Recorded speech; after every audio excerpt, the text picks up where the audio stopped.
Welcome everyone, we are back. We're going to be doing some glorious tournament action today. It is a land battle, a 4-man invitational, so we have 2 best of 3 semi-finals and a best of 3 finals. It's going to be some familiar faces, some new faces, and it is a clash of the clan today. We have a DBD Royal Rumble. Papa Palpatine, the people's champion for many years, shall be taken on the newest member of Death Before Dishonor, which is the mighty World Beater. We have Khorne versus Grand Cathay on Troll Country to get us started. And then we have the second semi-final, which is Dragonborn. I believe the recruit just before World Beater, probably making his debut in a tournament for DBD today, taking on Blackthorn, one of the OGs and nicest dudes around. So should be good fun. We've got a load of awesome players. Pretty excited to be hopping into this. Haven't hosted a tournament for a rather long time.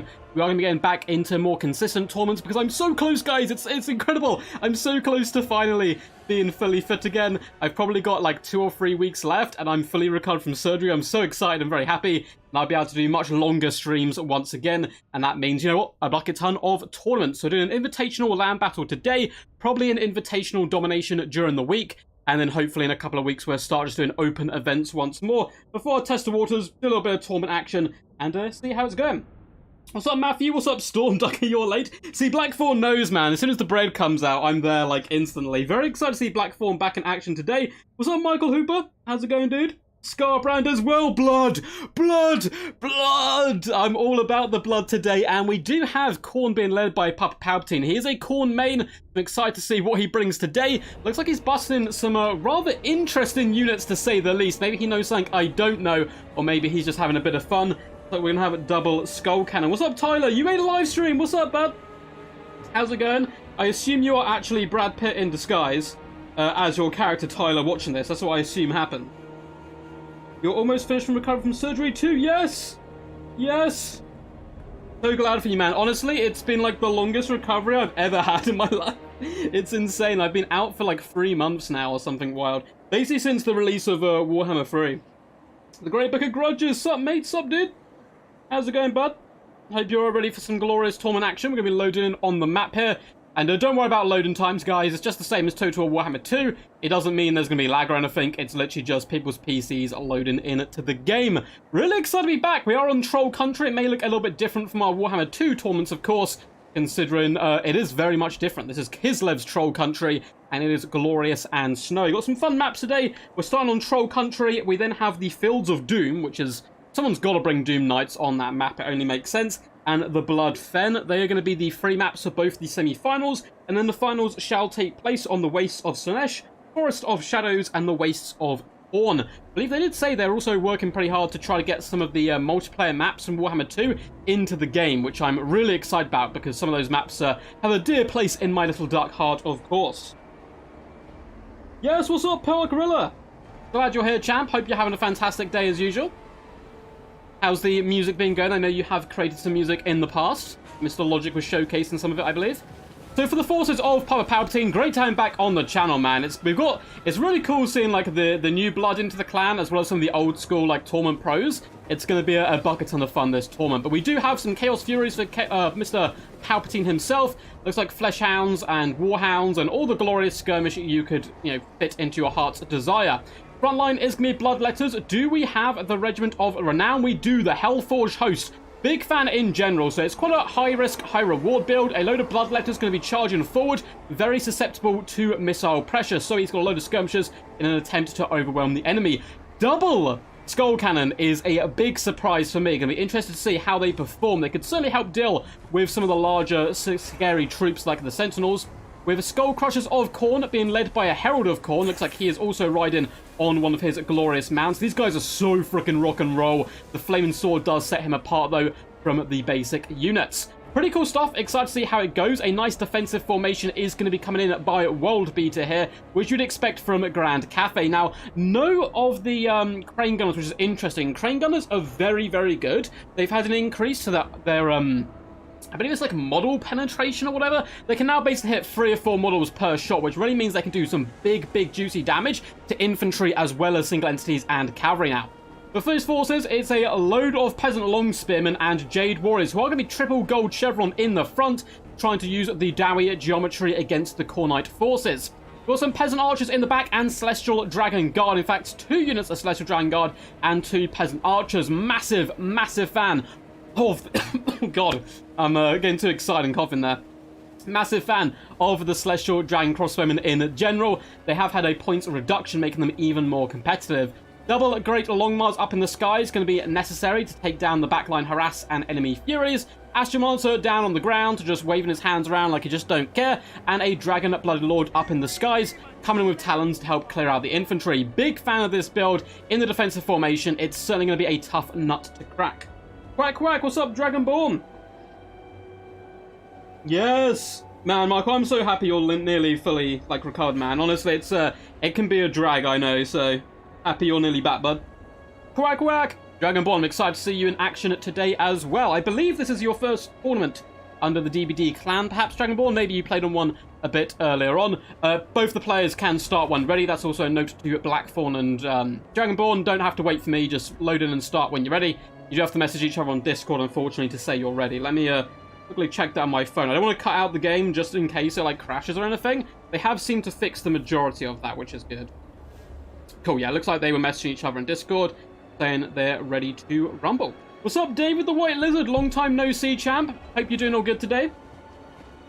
Your clan mates are going to be in action today. We have Palpatine facing off against Worldbeater in Game 1 of the first semi-final. So the Skull Cannons do start to unleash hell, and it's kind of hilarious. Despite the box build from Grand Cafe, Khorne have the range advantage, which is not something you'd often say. Now, I do think they should take off fire at will before shooting too many of their loads into the enemy. Not particularly good at long-range accuracy. Big shots are coming in at the Great Longmars, so I'm able to scorch them.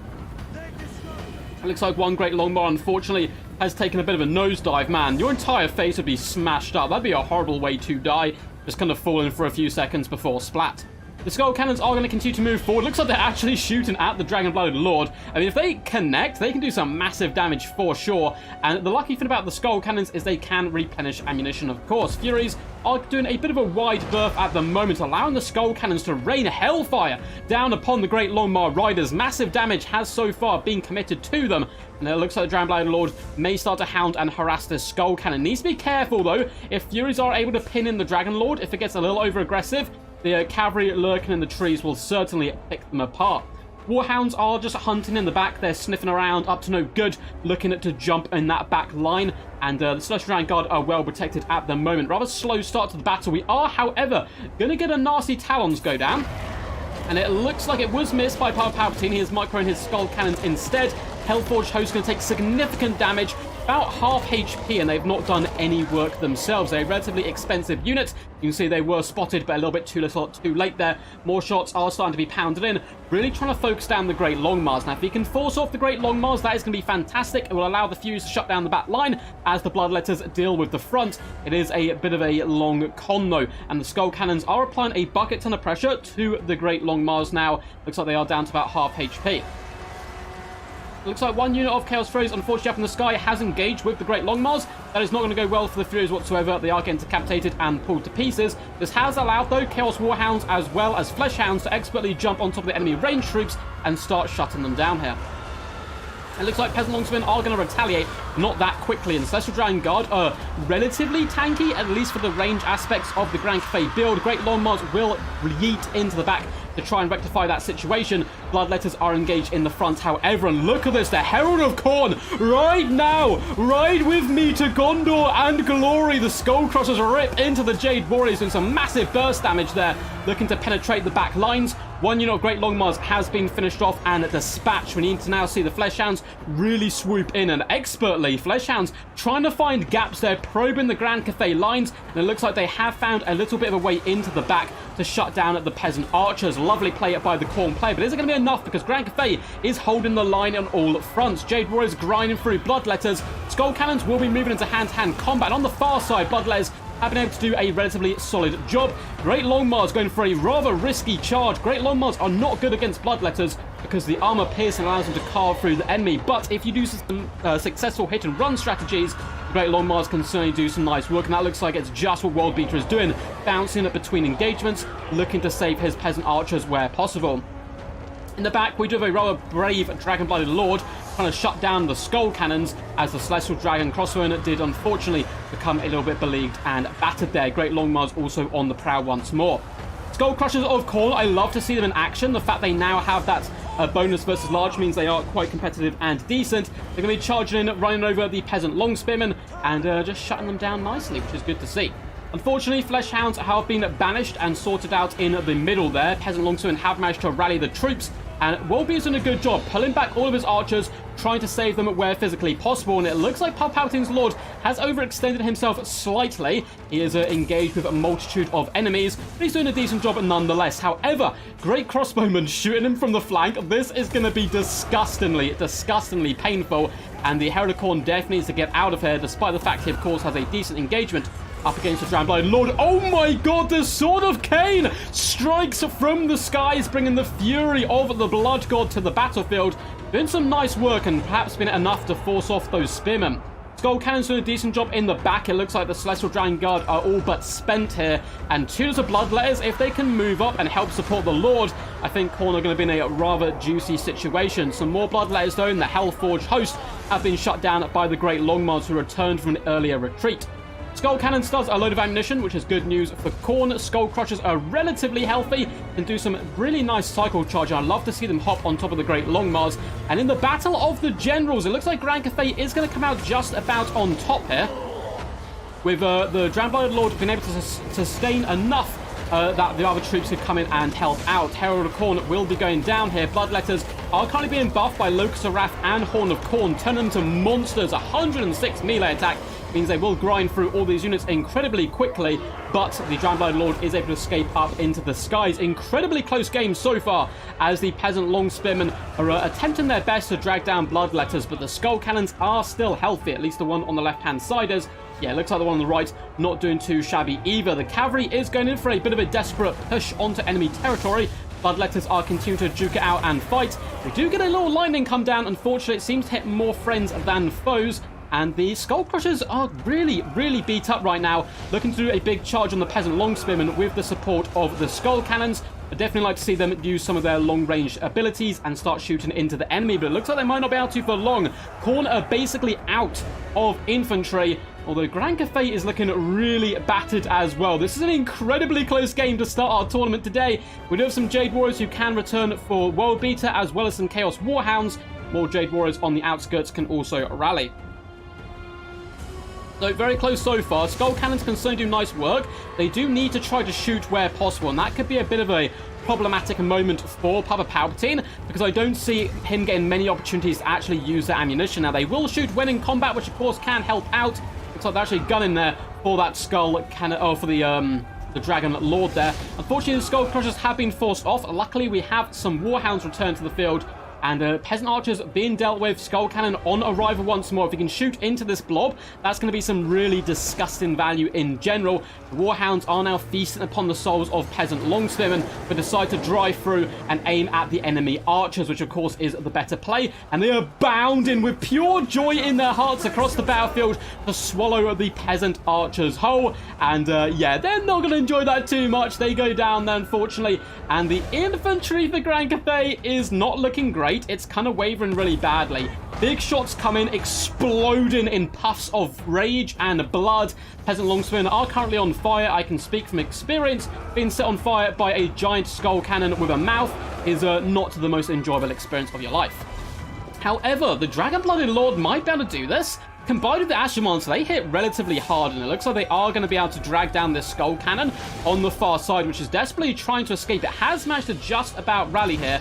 The Warhounds were doing a decent job, but they themselves have broken, and I think Grand Cathay may just about hold on to this. The other Skull Cannons coming over a little bit too little too late. They definitely should have allied themselves a bit quicker and focused down this Dragon-Blooded Lord, because he was definitely going to be the biggest threat, and honestly, the only units which could really stop the Skull Cannons here. The infantry probably doesn't have enough in the tank, though the bonus versus large will help. We're going to see this awesome contraption at work, popping a wheelie, breathing fire, going out in true Chad fashion, but World Beater is going to be taking one off the experienced veteran here. I believe it is going to be 1-0 in this first semi-final. There's simply no way the lone Skull Cannon is going to be victorious. Damage-wise, Grand Cafe, 12k value to the 10k of Khorne. It is certainly looking good for them. And Grand Cafe continue to showcase their dominance in land battles by taking down one of the most fearsome warriors in all the realms, Palpatine, under his chosen Khorne warriors. Awesome game. Awesome, awesome stuff. Can I join? Sorry, Extreme Strategy. It's only a 4-man tournament today. We did a cheeky bit of an invitational. So it's not like a crazy long tournament. It's just best of 3 semis and a best of 3s final. I'm still like, I'm on the edge of like getting back to full fitness where I'll actually be able to do like normal, like long tournaments. And which point I'm going to basically hop on top of Turin's like tavern. I'll speak to him about that so I can probably host them from there most likely. A nice little hub for the tournament stuff and all that. GG, well played. Oh, for sure, man. That was a fantastic game to both these guys. 290 value on the Herald of Khorne is really disappointing. I like the Skull Crusher pick, though. It's not something you see terribly often. 102 kills, 1.2k gold value on them. The Hellforged, I mean, they did decent. 152 kills, just shy of 900 value. If they hadn't gone hit early on, or if they were able to dodge that Talons, I think that could have honestly been the difference between victory and defeat here for the Khorne forces. 1,000 and 1,500 value on the Skull Cannons. Love to see them in action. 104 and 130 kills. Bloodletters across the board, of course. It's all blood for the Blood God. I'm sure Scarbrand is off cheering somewhere. I mean, even if Khorne lose, they still spill blood. And that's what it's all about. Very impressed with the Dragonblind Lord. I think he was MVP here. 2.4k value on him. Able to hunt down those Skull Cannons in the latter stages of the battle. The Great Lord Master did an okay job. I like the Skull Cannon pressure on them early on. 1,000 value, 350. And yeah, the Crossbowmen also suffered because of that. The Jade Warriors were just about able enough to drag through the enemy and reign supreme. Awesome stuff. Look at this, peasant long spearmen. They're going to be going home and telling their villagers and stuff about, like, the glory that they had, and no one's going to believe them that they got 1.4k value. So, cool stuff. Let's switch the map. It is going to be the Fields of Doom, which sounds awesome. Fields of Doom, there we go. Fields of Doom, and let's quickly update the scoreboard. Boop, boop, boop. So that is going to be World Beater, 1-0 up. It is a best of 3. Unfortunately, there is no chat in game at the moment, but I will keep you updated on their picks and bans. So World Beater is picking Khorne and banning Nurgle.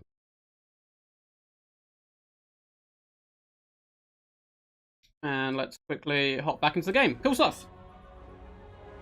What is the password? Extreme Strategy. It's not open for everyone today. It was an invitational. So in the future, we'll be doing other events where anyone can join. But today, it's literally just the four people. So it is Palpatine versus World Beater and Dragonborn versus Blackthorn. We'll probably also do a Domination invitational later in the week, most likely. There's a chance we might do a best of 7. Oh, actually, now that you're here, Grombrindle, if you would like to do a best of 7 against Loopy later in the week, please do drop me a cheeky little private message, and we might be able to get that cracking. Having 2 tournament players go at it could be really good fun. Nicely played, lads. Indeed, Atlas, indeed.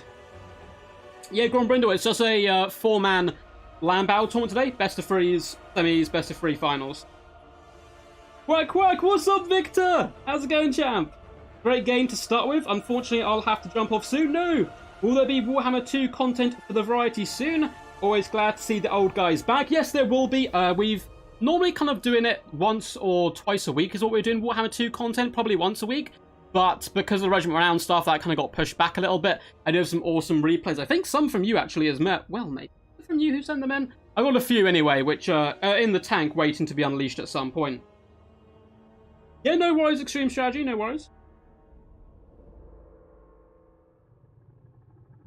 But we will be doing future tournaments. Now that I'm like super close to coming back, I wanted to open up with some smaller invitational tournaments, and then we're going to open up and start doing the big tournaments kind of once to twice a week, basically. Get back into all the good competitive stuff. Because what I really enjoy as well, particularly like hosting these events, I love playing in tournaments, but there's something special about getting to see all these really talented players go at it. And, you know, the joy of casting gets me really excited for them. Yeah, if you guys are enjoying, feel free to like and subscribe and all that good standard YouTubey stuff. We're very close to 10,000 subscribers, so there's a few ideas for the 10k mark of what we're going to do. I'm either going to play online in Warhammer 3, probably just like ranked, but play with every single faction until I lose. So play with Nurgle, keep playing until I lose a Nurgle, and switch to Khorne and keep playing Khorne until I lose.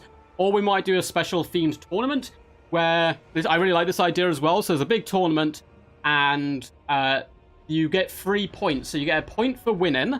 You get a point if chat thought your build was the best build. Oh, no, if chat thought you played with, like...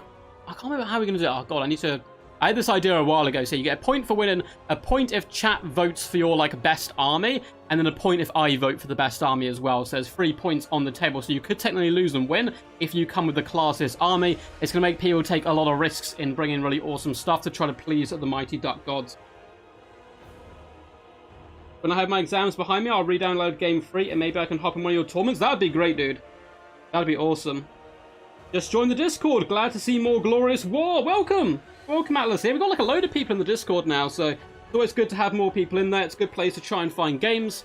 And I just can't wait for Immortal Empires to kick in and just go crazy with the tournaments. I really wanted to go crazy when Game 3 came out, but again, like, I wasn't able to because of, like, not being able to, like, stream so much. So hopefully when Immortal Empires comes back, I can kind of, like, double down on that a bit more and have some loads of awesome stuff for you guys. It's a really fun community in general, the tournament community and the multiplayer one. So it looks like it's Khorne versus Slaanesh. That is bold from Palpatine. That seems very bold. So Worldbeater came in and picked Khorne, and then banned Nurgle, I believe it was. And Palpatine counterpicked with Slaanesh. Ah, okay. I'm excited to see how this goes. There's going to have to be an insane amount of cycle charging, I feel. Because dual weapons and halberds will kill, like, almost everything in the Slaanesh roster. Oh, Nurgle versus Vampire counts. It's going to be worrying. On release day, because I'm sure, like, a load of people will do tournaments on release day. I'll probably do a tournament, like, the day after. But I'll probably do, like, a big live stream where I, like, play Lizardmen on just Domination just for, like, an absurd, like, a disgustingly absurd amount of hours. I cannot wait to bring them into action. Quack, quack for the Dark Gods. What's up, Slayer, man? How's the crack-a-lackin' today? Hope you're doing well. A long time no see, my friend. Let me quickly check Discord, make sure these guys have no questions or anything. Awesome. Yes. So they've just agreed it is going to be Slaanesh. And hello, Atlas, I see you in Discord. Fun fact, if you do !quack, a duck will appear on my Discord. It's very cool. You feel like you need Shadows Magic, says Larry Mad? Yeah, Shadows Magic would be solid here. I mean, Slaanesh Magic, you got the armor piercing, like, whips really good. Anything that can rampage the enemy, I'm always a big fan of, personally. So I think you can go both, but yeah, Pendulum's still really nice, as well as Pit of Shades here, just to take out the mass infantry. Yeah, is it Historical Frenzy or Hysterical Frenzy, I think it is. What's called, great book. Hysterical Frenzy, I'm pretty sure. I may be wrong there. But, yeah, that spell's awesome, man. It's crazy cool. Lizardmen v Ogres, yeah, that's going to be an absolute slapper. I think Ogres will do pretty good. They got so much range potential. But you do have the flies to help shut them down, I suppose, like cheap pterodons and stuff. That'll be fun. It'll be very fun indeed. There's so many matchups I'm looking forward to. Also getting dwarves in action. I feel like they're going to be very frustrating to play, but also to play against. Land battle-wise, I feel dwarves will probably be in a relatively similar situation, though, right? They're like the Super Marmite 50-50. Yeah, the Bringers of Begarment are very good. Thanks for the stream. No worries, Lair. It's awesome to be here, man. It's a sunny Sunday. I've got my windows open. I'm chilling. Just looking forward to having some great games. Let's quickly double-check they're all good. Maybe they're just contemplating their life decisions. Boom, boom, boom, boom. Let's hop in the chat. Yeah, looks like they're still just assigning their armies. Let's have a sip of our drink while we wait, and we can just chill out with you guys. Yeah, so it is going to be Fields of Doom for this map, and then followed by the Bloodfen. The other semi-final will take place on the same maps, and then we'll be moving on to some awesome ones for the final. We've got Waste of Slaanesh, Forest of Shadows, and Waste of Khorne. If in this game you're struggling to find good maps, Just go to something that says wastes in it, and it tends to be relatively solid, is what I found personally. Hysterical frenzy created by raging historical fans. Yeah. Yeah. They just like a whisper into the ears of Slaanesh and are like, medieval free, and everyone just starts freaking out and stabbing each other. Decided to bring greenskins in Domination. You reckon they could be quite fun? Oh yeah. Greenskins I think would be a really solid choice. It'll be interesting because their leadership's not the best, but they got a load of cheap options for swarm objectives. And then, you know, their skirmish cab's always been solid. You got Black Hawks. There's so much fun stuff. Ooh, Gorby's Chariot. Will we see them? I wouldn't have thought so in this matchup. It doesn't look like it either. We can actually see the armies here. Really interesting stuff by both players. We've got a couple of chariots, but they are coming in for Papa Palpatine's Slaanesh. A load of cavalry, relatively cheap on the Marauder front. We do have, of course, the Rampaging Regiment of Renown, which I'm a massive fan of. I think they're the biggest sleeper hit of the ROR pack. I think... I mean, the Nurgle ones are probably the best. I've seen a lot of people speak about them and the Hellforged. I think these guys are pretty good sleeper hit, however. For sure, I think they're quite good. And triple spawn coming in for Khorne. Gonna be fun times. Raptor, the OG. How's it going, buddy? Hope you're all good in the hood, bud. The crazy thing is, Raptor, so we were speaking about you on stream. This was like a week or so ago, maybe like 2 weeks ago. I was doing a Dune stream, and we were really upset there was no halberds, and I think you popped in and there was no halberds. And it turns out there are halberds in that game. I managed to find them. I was like, I need to send pictures of this to Raptor. Yeah, constantly rampaging is always a good thing to do. Rampage single entities so they can't cycle charge and then just surround them. Rampaging single entities, rampaging characters. It's good all around. Hellblaster War Wagon. Oh, the Regiment Renown. That's going to be a lot of fun. That's going to be a lot of fun indeed. There's so much exciting stuff to come. That's what I'm mainly looking forward to, is just get all the factions in. I think on the roadmap, didn't it say we're getting like a DLC, like around the same time? I don't know if they drop them together or like one first and the other one after. I don't even know which way around I'd want them to do it, but... Alright, let's get back in position and have a little look. So Palpatine, he's on the ropes. He's been here before though and has always managed to punch back, so excited to see how he performs today. We have Heartseekers of Slaanesh as well as Hellstriders. Looks like 3 Hellstriders and double Heartseekers. Heartseekers will rip and tear into basically anything with gusto. Couple of Seeker Chariots. Interesting to see how they perform. We have the Bringers of Beguilement, who are currently teleporting around the map, and Marauders of Slaanesh. The lovely Liege Lady, the Herald of Slaanesh, coming on the smaller chariot. Oh, I always bring her on the big one because, you know, spikes for the Spike God. But they are going to be coming in with the Portal Glyph, the Lash of Slaanesh, very kinky, and Phantasmagoria, which is, I think, how you pronounce it. I could be getting that horribly wrong. A couple of Spawn as well, and it's going to be a pretty basic, I'm going to punch you incredibly hard in the face build, and then cycle charge you into oblivion. For the forces of Khorne, looks like World Beater once again going to be going for a really defensive... Oh no! He's going for like a disgusting, like a blob. Oh, this is going to be quite powerful though. So we have Chaos Warrior Halberds guarding like all over the place. So 1, 2, 3, 4 stacked upon them are 4 units of Chaos Spawn. That is really nasty to contend with. That is really scary stuff. We then have a Cultist of Khorne and double Exalted Bloodletters, one of which is the Hellforged in the center. They look fantastic, and they're certainly going to be able to wrap up the kills greatly. So the cavalry isn't really going to be able to cycle charge effectively because the Spawn will block them and the Halberds are going to take them down. This is a disgusting build. With the Herald of Khorne as well, coming with all the usual buffs. This is rough. Like, how's he going to take this down? What spells we have? We have the Lash. Man, I have no idea how I'd even approach this. I stick by the fact that I'm like, hey, this is a really bad matchup for Slaanesh. A lot of people disagree with me, but I feel like this is a great matchup for Khorne. Halberds in Dune, take my money. Yeah, they're on these like elite, like of course it's like the most elite troops that are the rarest ones. But you can get these, like almost like council guard type situation, where they get loaned for you for a set amount of turns. And yeah, they're very, very powerful. Doing fine, how you doing? I'm doing good, Raptor, man, I'm doing good. Been enjoying some glorious battles today. Been fun, kind of, you know, casting a tournament. It's been a long time since we've done one. And got like, yeah, fun week planned, I think, so. I'm trying to think off the top of my head. I might be going to a war museum, which I'm very excited about in London. There's like a Royal Armoury Museum. They've got a load of crazy stuff there. Might be going there during the week, and I'm going to Comic-Con this week as well, which is my first ever Comic-Con, which is very daunting, but also going to be very fun. I'm just going for the one day. Going to be heading there on Friday, and trying to say hello to a load of actors and people who create awesome games and stuff I enjoy. Probably spend a load of money that I shouldn't do, but it's all cool. Yeah, this is a nightmare formation park roulette, I agree. Yeah, this is the first time Slaanesh are about to experience agony they don't enjoy. I agree. A lovely little slow motion whip comes down there, doing, you know, damage, but not like anything crazy to the halberds, which is a little bit rough.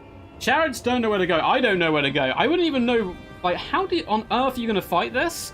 I feel like the Bringers of Beguilement could be key to breaking a flank because they'll be able to drag their way through units and rampage them, but the cavalry just has no place to really call home, like, at all. You've got to just, like, occasionally, like, hit them with cav, I suppose, in cycle charge and formation and use up all your magic, trying to clear off the halberds, but it's going to take 50 years. There's no slice and shards, which is a big shame, and no pendulum, which of course would have helped Slaanesh greatly here because you can clear out the halberds quickly.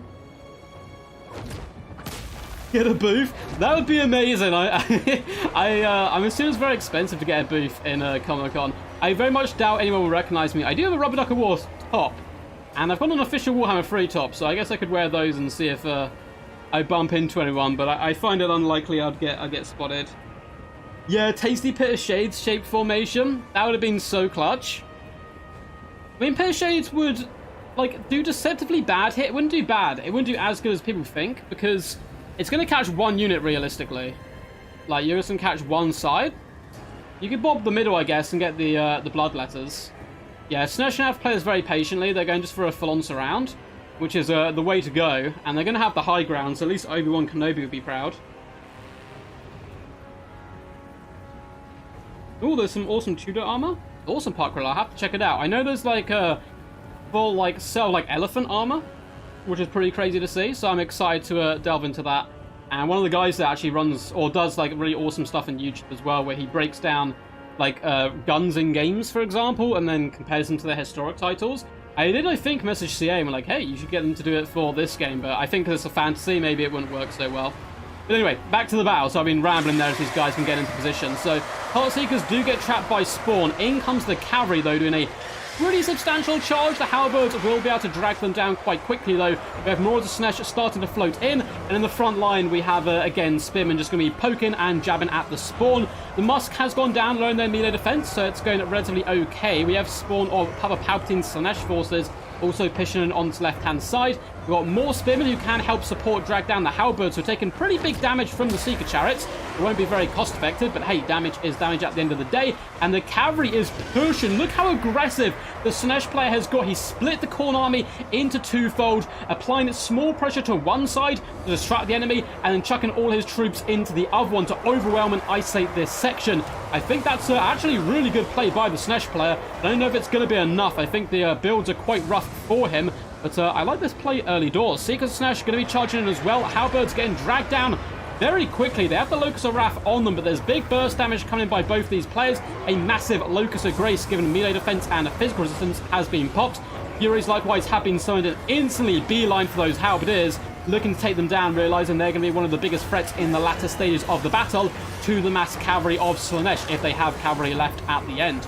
Spawn v Spawn. This is just a horrific, grotesque flustercluck of madness in the front, and I love to see it. It looks like the Exiled Bloodletters need to get a bit active, though, and start pushing into the enemy. The Herald Slaanesh is still alive and going strong. Damage value is relatively even, but Khorne, after taking that initial burst damage, are starting to creep ahead a little bit. Heartseeker's going to rear attack into the Bloodletters, as well as the spawn of Khorne, but it looks like Khorne was able to rectify this backline situation, which was looking very, very rough for them. Horn of Khorne likewise does go down. I think Slaanesh have to pull out here and now focus on the front. We do get a big Phantasmagoria go down. That's going to nuke the leadership of a lot of these troops. Might be worth charging in with the cavalry, or perhaps just, you know, using it as a chance to evacuate said situation. and bounce over here to these halberds and exalted bloodletters. But very good start from Khorne, and I expect that to continue because they have a really fantastic build to deal with Slaanesh. Halberdiers doing a good job. We do get a kinky whip go down the line. That's going to rip into the halberdiers as well as bloodletters. Seekers of Slaanesh get a lovely rear attack into them, and the chariot has freed itself from its fleshy contraption of spawn of Khorne and is able now to jump on top of the halberdiers. In the back line, it is looking really messy. Hellforge hosts are just beaming. They are glowing right now because they, of course, have their buff, which is quite substantial here. And they've got a relatively solid 80 kills already. Backline has been cleared up, and Khorne are victorious. Rather dominant game, rather swift. I felt like the Slaanesh player actually played pretty solid, isolating half the army, but it was always going to be a massive challenge. A real nice tight formation from Khorne with a rather good game plan and build. It was always going to be hard to take down without the correct tools, and I don't think the Slaanesh build had those tools. Your pits of shades, your pendulums, and so on and so on. It was always going to be a little bit rough there. So a quick 2-0 there. Very impressive stuff. This build is too strong for the game, thus the lag. You've got like little spikes of lag, but for the majority of the time, it was all Gouda. Well played, Palpatine. Always great to have the Chad on the channel. Unfortunately, is going to bow out here in just the 2 games. Very close game 1. That game was like disgustingly good. This game, a little less close, unfortunately. And as we can see, that is reflected in the value of the Slaanesh units. 1,000 for the Seekers, being a true standout here. But so much cav against so many halberds and spawn, it was never to be. The Lord, 1.1k, not shabby whatsoever. 1,000 value on the Hellforge is good to see. 1.2 on the Exalted Bloodletters. And everywhere else, troops just held the line. And I found against Slaanesh, if you can hold them and force them to find sustained combat, you're going to be in a fantastic situation. 1.2 is also a standout from one of the units of halberds there. So very well played. Let us quickly update the scoreboard. That is a juicy 2-0 to World Beater. And let's quickly check that. GG's. And up next, it is going to be the mighty Dragonborn versus Black Fawn. If you guys want to hop into the lobby when these guys hop out, that'd be fantastic. Password is 123. And do your picks and bans in the clan chat. It is going to be Dragonborn to pick and ban first. And Palpatine saying, yeah, I think Palpatine is looking to get a bit more experience in land battles. He's been mainly playing Domination, which I've seen him play Domination. He's a rather scary foe indeed. Skulls have indeed been taken. Yeah, Khorne's quite happy today. Beautiful Khorne build, yeah. The first time you've ever seen Palpatine lose 2 in a row. I know. He's been like so dominant for so long. He's such a fantastic tournament player. But yeah, I think he's been mainly playing Domination since the launch of Warhammer 3. Takes a little while. He's obviously still got the skills, but it's going to take him a while to get back into the meta. So we'll be seeing you in the final, Mr. World Beater. I'll just kick you out of the lobby. You'll be back in just a memento after we figure out who's going to be going through against Black Fawn and Dragonborn. I think, again, this is a kind of the veteran player, Black Fawn, probably more experienced than Dragonborn. But I believe he's been a bit more on hiatus since Warhammer 3 has been out. Hasn't been able to play as much recently. He's got quite a busy in real life, obviously, like stuff. So always good to have him back, though. And we're back to Troll Run. Yeah, we're doing Troll Run. One. Awesome to see. Let's quickly set up the scores again. So that was 202 World Beater. We'll be seeing him in the best of 3 finals just after this semi. So let's quickly change the names. It is going to be the return of Black Fawn. Let's get his name lined up nicely. Oh, God. So, annoyingly, let's quickly sort this out and I'll explain why my typing is even worse than usual. It is because, there we go. Oh, God. I had, like, one of those kind of cheesy, like a glowy keyboards. It was like the cheapest one I could buy when I bought my PC, because the PC was so expensive. I was like, just give me the cheapest thing you have. But it means they're really dull if it's not glowing up, and the LED lights have no broken, so I cannot see my keyboard at all. It is a nightmare. So I'll have to invest in a new one at some point in the future. And it is going to be Dragonborn. There we go. And this is going to be best of 3 as usual. Same maps. And I'll let you guys know what their picks and bans are. Yeah, that build was, like, perfect to deal with the Slaanesh forces. I think there was only a few, like, Slaanesh armies there that could have probably pulled that out of the bag. And even then, it would have been really, really tough stuff. So it looks like we're going to have more Khorne. We've had Khorne every game so far. Well played, Buds. Now it's time for my offering of flesh to the blood god, says Blackthorn. I shall die and rise relentlessly. I love it. I love it. So it looks like Dragonborn picks Grand Cafe. Again, a very common pick on land battles, and it's going to be banning ogres. So it is Cafe versus Khorne. Interesting to see how this differs from the first game on stream. Let's have a little sip of the drink. Oh, that is the good stuff for sure. That is the good stuff. Oh, it's a big fat juicy stretch as well while we wait for these guys. I'm going to stand up, give my knees a rest, and just kind of wander around a little bit. The perfect stream. Keep the con coming. Yes. Well, we've still got a chance for, like, how many more games of Khorne could we do? Like 4, I guess? Because we could have Blackthorn go Khorne here. If Dragonborn goes Khorne in the next game, then we've got the best of 3 finals, and we can have both players go Khorne again. Or if it went all the way to the final game, and it's a Khorne mirror match, that would be pretty good fun. I'd be excited for it. I would be very excited.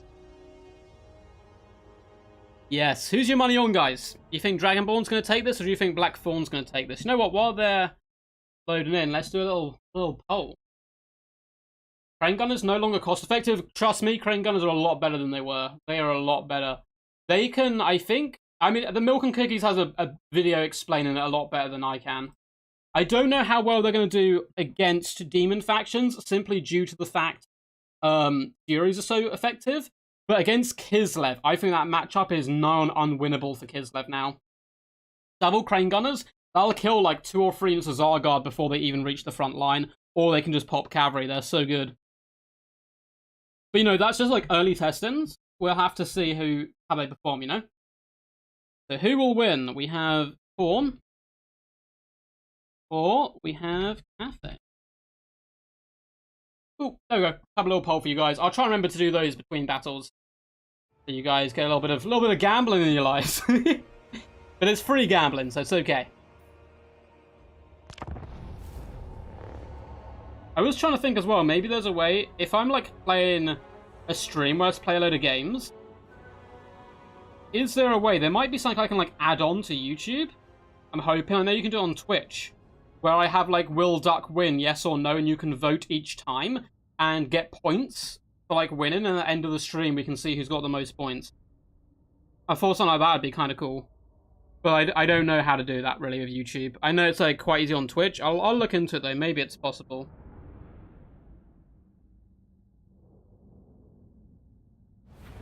Larry Mad, haha, your wings are gone to Scarbrand. That's cruel.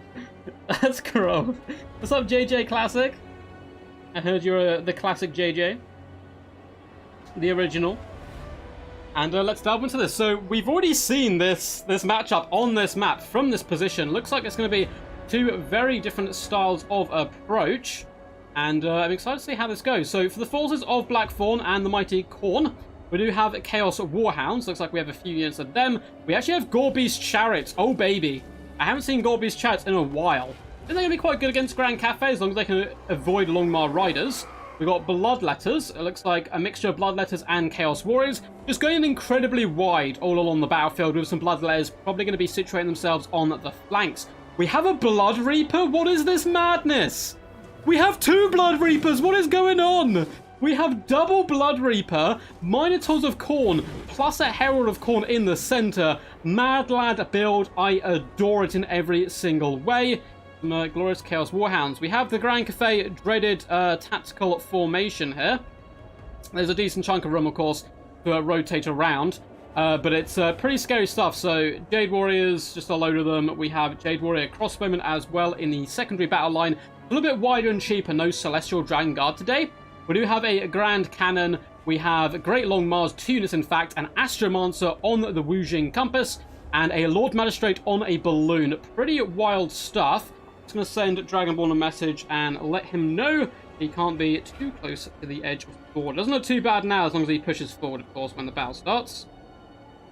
So let's drop him a message. Do. Drag. Go. Stay careful. Or fight. Awesome stuff. I'll get that back up. Hello, call indeed. Locus Abjuration on the Blood Reapers? I assume so. I assume that's what we have. No. I don't think they have it. Hang on a sec. Are they just like naked Blood Reapers? We have the Hellblade. Do you have one? No, I think they just have Hellblade. Unless it's a forced ability, I don't think it is. It should pop up on the tooltip. Maybe we don't have one. So Grand Cafe is going to be moving forward a little bit here, which is all good to see. So then there is plenty of room to whip around the flanks and engage the enemy. Grand Cannon is pushing forward. The Wujing Compass is awesome now. I don't know if it's changed with the Astromancer on it. I know the basic Wujing Compass brings you a load of bound abilities. But we have Orion's Thunderbolt, we have Como Cassandora, Celestial Comet, and Celestial Lightning. Yeah, these ones are the 2-use ones. You get the bound 2 uses, and then your normal spells. I love this build. I think Dragonborn's trying to win over the hearts of the people with Lord Magistrate in action. But I feel like Blackthorn's doing it as well with the double Blood Reaper. This is like 2 insane builds. 2 insane builds. Now, the Minotaur's probably going to want to hide in the trees early game until that Grand Cannon can be shut down and hopefully put in its place a little bit. Warhounds are crap. Go Cafe. For the love of Paige, it's like, yeah, I hate dogs. More of a cat guy. Go Cafe. Oh no! Oh no! Disaster! I see now why you hate the Warhounds. They are feasting upon the souls of the Grand Cannon. This is a disaster. Disaster for Dragonborn. Losing his cannon is going to allow the Minotaurs to get to the front line basically unscathed, and that cannon is just gone. Great Longmars are able to react. I don't think it's in time. The Grand Cannon only has 10 crew members left, and the Warhounds are rather swiftly chasing them off the battlefield. Yeah, that is a dead unit, and it looks like the Warhounds. Look at this play by Blackthorn. He's not missed a step since his kind of hiatus from Game 2.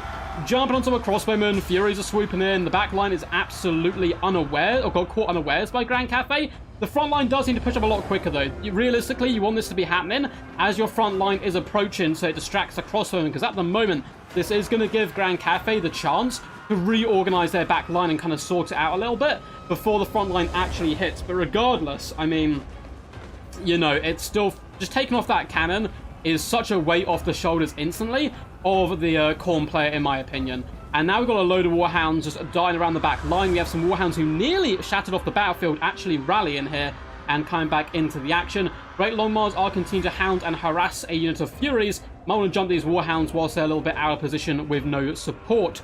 So we have the Chaos Warriors on arrival, Bloodleads as well. Not the fastest troops, unfortunately, in the Seven Realms. We have the Gorbeast Chads and Minotaurs waiting a little bit far back, perhaps ensuring the cannon's gone before committing to the fight. Great Longmars do dive down onto the Warhounds, and it looks like the Blood Reapers were bounding across as quickly as possible to engage with the Great Longmars, and they might actually be able to catch them. The Longmars retreat as swiftly as physically possible. Furies bomb dive down, but they were a tiny bit too late. That is going to allow the Great Longmars to actually arise into the skies. Probably want to turn and engage the Furies now, try and take their heads from their shoulders before they land. I would definitely land these troops and get them into support range. The nice backline harass initially, though. It did cost Khorne quite a bit. A lot of the Warhounds have been scattered to the winds. The Grand Cafe cannon is gone, though, and now the crossbowmen will be absorbing a lot of Jade Warrior crossbowmen fire and pushing towards the enemy front line. I love this Lord Magistrate pick in the skies. Very cool and thematic. Furies are continuing to bound and hound around as much as possible. Minotaurs and Gorbeasts are on arrival. They definitely want to shut down the back line as quickly as possible. Lovely little bait here. Let's go. Oh, no way is he opening up a gap. This would be god tier play. The Jade Warriors are pushing in after the Chaos Warriors, who start to fall back, opening a gap in the formation. Oh, but it looks like, okay, Dragonborn doesn't fall for it. He doesn't want anything swooping through that gap, and it's going to fall back into position. Looks like we do have a nasty Comet or Orion's Thunderbolt. It is a Thunderbolt coming down on the Chaos Warriors of Khorne, doing some nice damage. Now, the Warhounds are once again on top of the Jade Warrior crossbowmen. Bloodletters are carving apart peasants, but we now are going to get a Comet It looks like double, so maybe lightning followed by comet. There comes the lightning, and we all know what lightning is followed by. It is the thunder of a comet entering our atmosphere, and that unit of bloodletters just got down to half HP. Definitely wasn't the long swimmer doing that work. Looks like the Minotaurs of Khorne have managed to float around the left-hand side here, which is certainly good news for Mr. Blackthorn. Use them to shut down the back line, because the Great Longmars aren't going to be able to really stop them and do anything against them. It looks like the Blood Reapers have forced onto a crossbowman as well, which is really nice play. It does seem like, unfortunately, the second comet was relatively well dodged by Blackthorn. However, the comet does catch some of the troops and still does significant damage. Left-hand flank's gone incredible for Khorne. The middle, though, and right is a lot more hotly contested. In fact, Grand Cathay seems to be winning it relatively solid here. Double crossbowmen continuing at their arcs of fire into the Chaos Warriors. We do have Gorby's chariots who are free to move into the backline formation. Oh no! Great Longmars, what art thou doing? The Minotaurs are going to cut them to ribbons if they get on top of them. Looks like they are deciding instead to push into the enemy back line. Not a bad decision though. If you shut down the range of this build, the Minotaurs can solo pretty much everything else.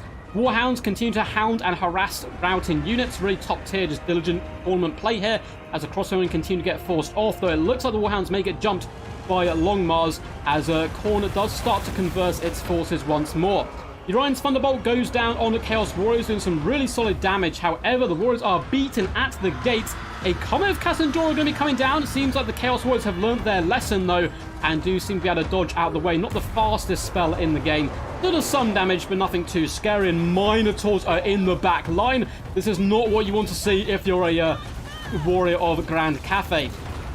The horns are lowered, the axes are severing, and there is blood plenty. Blood for our Lord Scarbrand and Khorne. Great Longmar's going to try to hound and harass the Gorby's chariots, who just yeet Jade Warriors left, right, and center as they ride dirty through them. The double Blood Reaper plus the Herald are kind of naughty, just bouncing around, decapitating and inspiring nearby troops. I love this fight here as well. Getting them on top of the Great Longmar Riders is going to do some decent damage, and Chaos Warriors rally to their leadership there, pushing in to try to take down the enemy kind of speed and utility. Lord Magistrate's done a decent job up in the skies, though. Let's have a little look how much value he's got. 600 value. He's been mainly poking at the enemy lord, who's unfortunately a cheap enemy lord, so not going to be doing as much as if it was against, you know, Scarbrand or a big Bloodthirst, anything like that. Looks like we are about to see another comet come down, this time connecting really tastily onto those Chaos Warriors, enough to break multiple units. Unfortunately, Jade Warriors were sacrificial lambs to the slaughter as well. We do have the Herald of Khorne plus the Blood Reapers focusing down the Wujing Compass Astromancer, which is starting to spell a bit of disaster. Great Longmars are still alive up in the skies, though. Bloodletters continue to pound into the back line. If they can shut down the crossbowmen, it's going to be a good day. But if Black Dragon, I combined their names there. Dragonborn, instead of Blackthorn there. If Dragonborn can rescue his crossbow troops and focus down the Minotaurs, I think he's got a good way back into this game. Lord Magistrate's poking down relatively successfully, but the Gorby's chariots are just bounding into the back line, just running over these troops and decimating them. The Astromancer's doing a decent job. He is going to be up to 127 kills, 1.3k value. It's rather tasty. For the Blood Reaper, as well as the Herald of Khorne, leading the Minotaurs once again into the kind of throat of the Grand Cathay force. There's a load of rallying troops, so look at this. Double crossbowman coming back is really nice. And all the infantry, hey, it's still troops which can do a considerable amount of damage.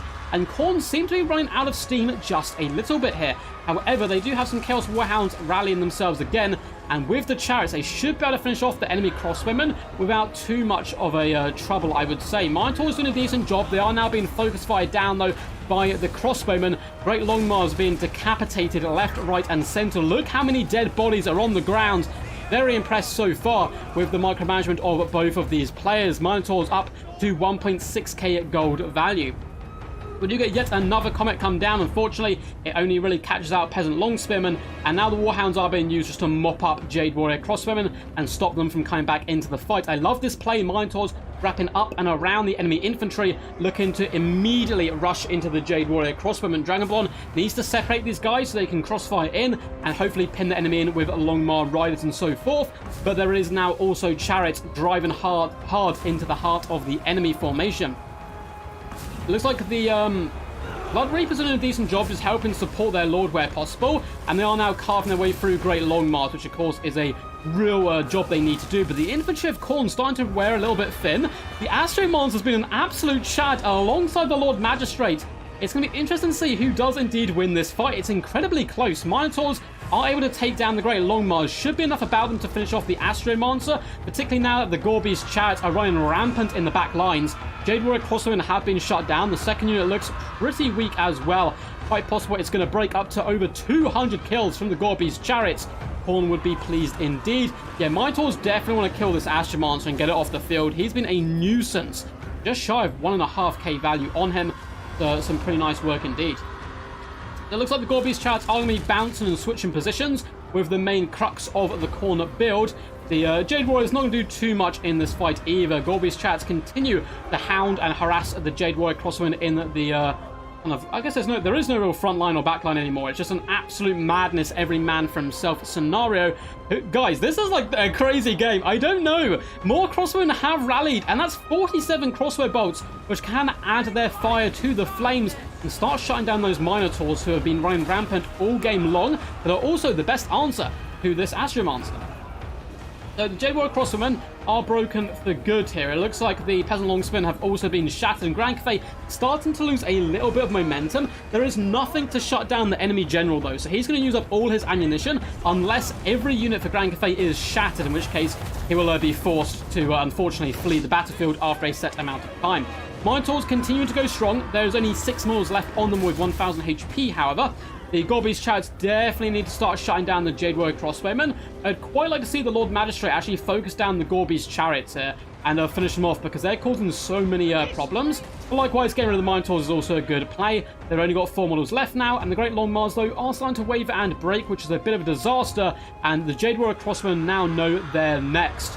Astro Monster has been forced off. Likewise, oh no, all these units are shattered now for Grand Cathay. Yeah, that's a big blow. They've been broken just one too many times. We do have some Khorne forces coming back in the form of Chaos Warriors, but not too many. And it looks like Khorne may just about clinch this one. Yeah, it's looking a little bit rough. We do get a bit of a boon go down. Jade Warrior Crossbowmen, unfortunately, are broken. It won't be long before they're shattered. Lord Magistrate's done some decent damage. I'm sure he's been buffing his troops all day long. We do have Great Longmar Riders starting to return to the battlefield. Maybe if we can get the Astro Monster back, it may inspire their troops to greater feats of heroism. Let's have a little look at our boy here. 1.2k value, not shabby. Popping shots at returning Chaos Warriors, so they're not going to be coming back into the action. 21 Jade Crossbowmen, and the Khorne Minotaurs are done for, so they've been forced off. It's just the heroes left. Do we have enough ammo on the Lord Magistrate to take these guys down? And do we have enough ground troops to allow him to do that, even if he's got the ammo for it? Double Blood Reapers is going to be pretty naughty, so the Longmars have unfortunately been shattered here. Jade Warriors are likewise going to be getting finished off, and you can guarantee the Khorne player is simply going to charge after the Jade Warrior Crossbowmen after this, chat them for good. Minotaurs, you deserve a good retirement. I think you have performed fantastically today. I don't mind them breaking off the battlefield. Crossbowmen are focusing down at the Gorby's Chariots, trying to break them perhaps before they do thunder into their lines. They are looking at rather slow and tired at the moment. Fatigue really starting to set in here. They are grinding across the snowy plains, and the Crossbowmen kneel to get one last volley off. Fire, lads, fire! No! They get sent flying, instantly broken, and with that, Dragonborn is going to bow out. That was an awesome game. That was amazing. That was amazing stuff. Getting the gold's worth, that was, yeah. Whew. That was really good. Team Cafe, I'm sorry, Team Cafe.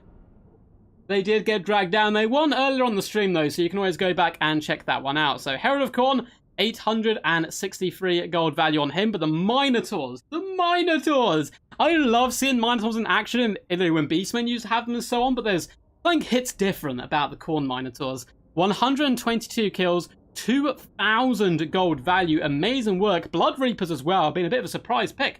They're doing really good and being the last demons standing. 780 and 795 value on them. Really not shabby whatsoever.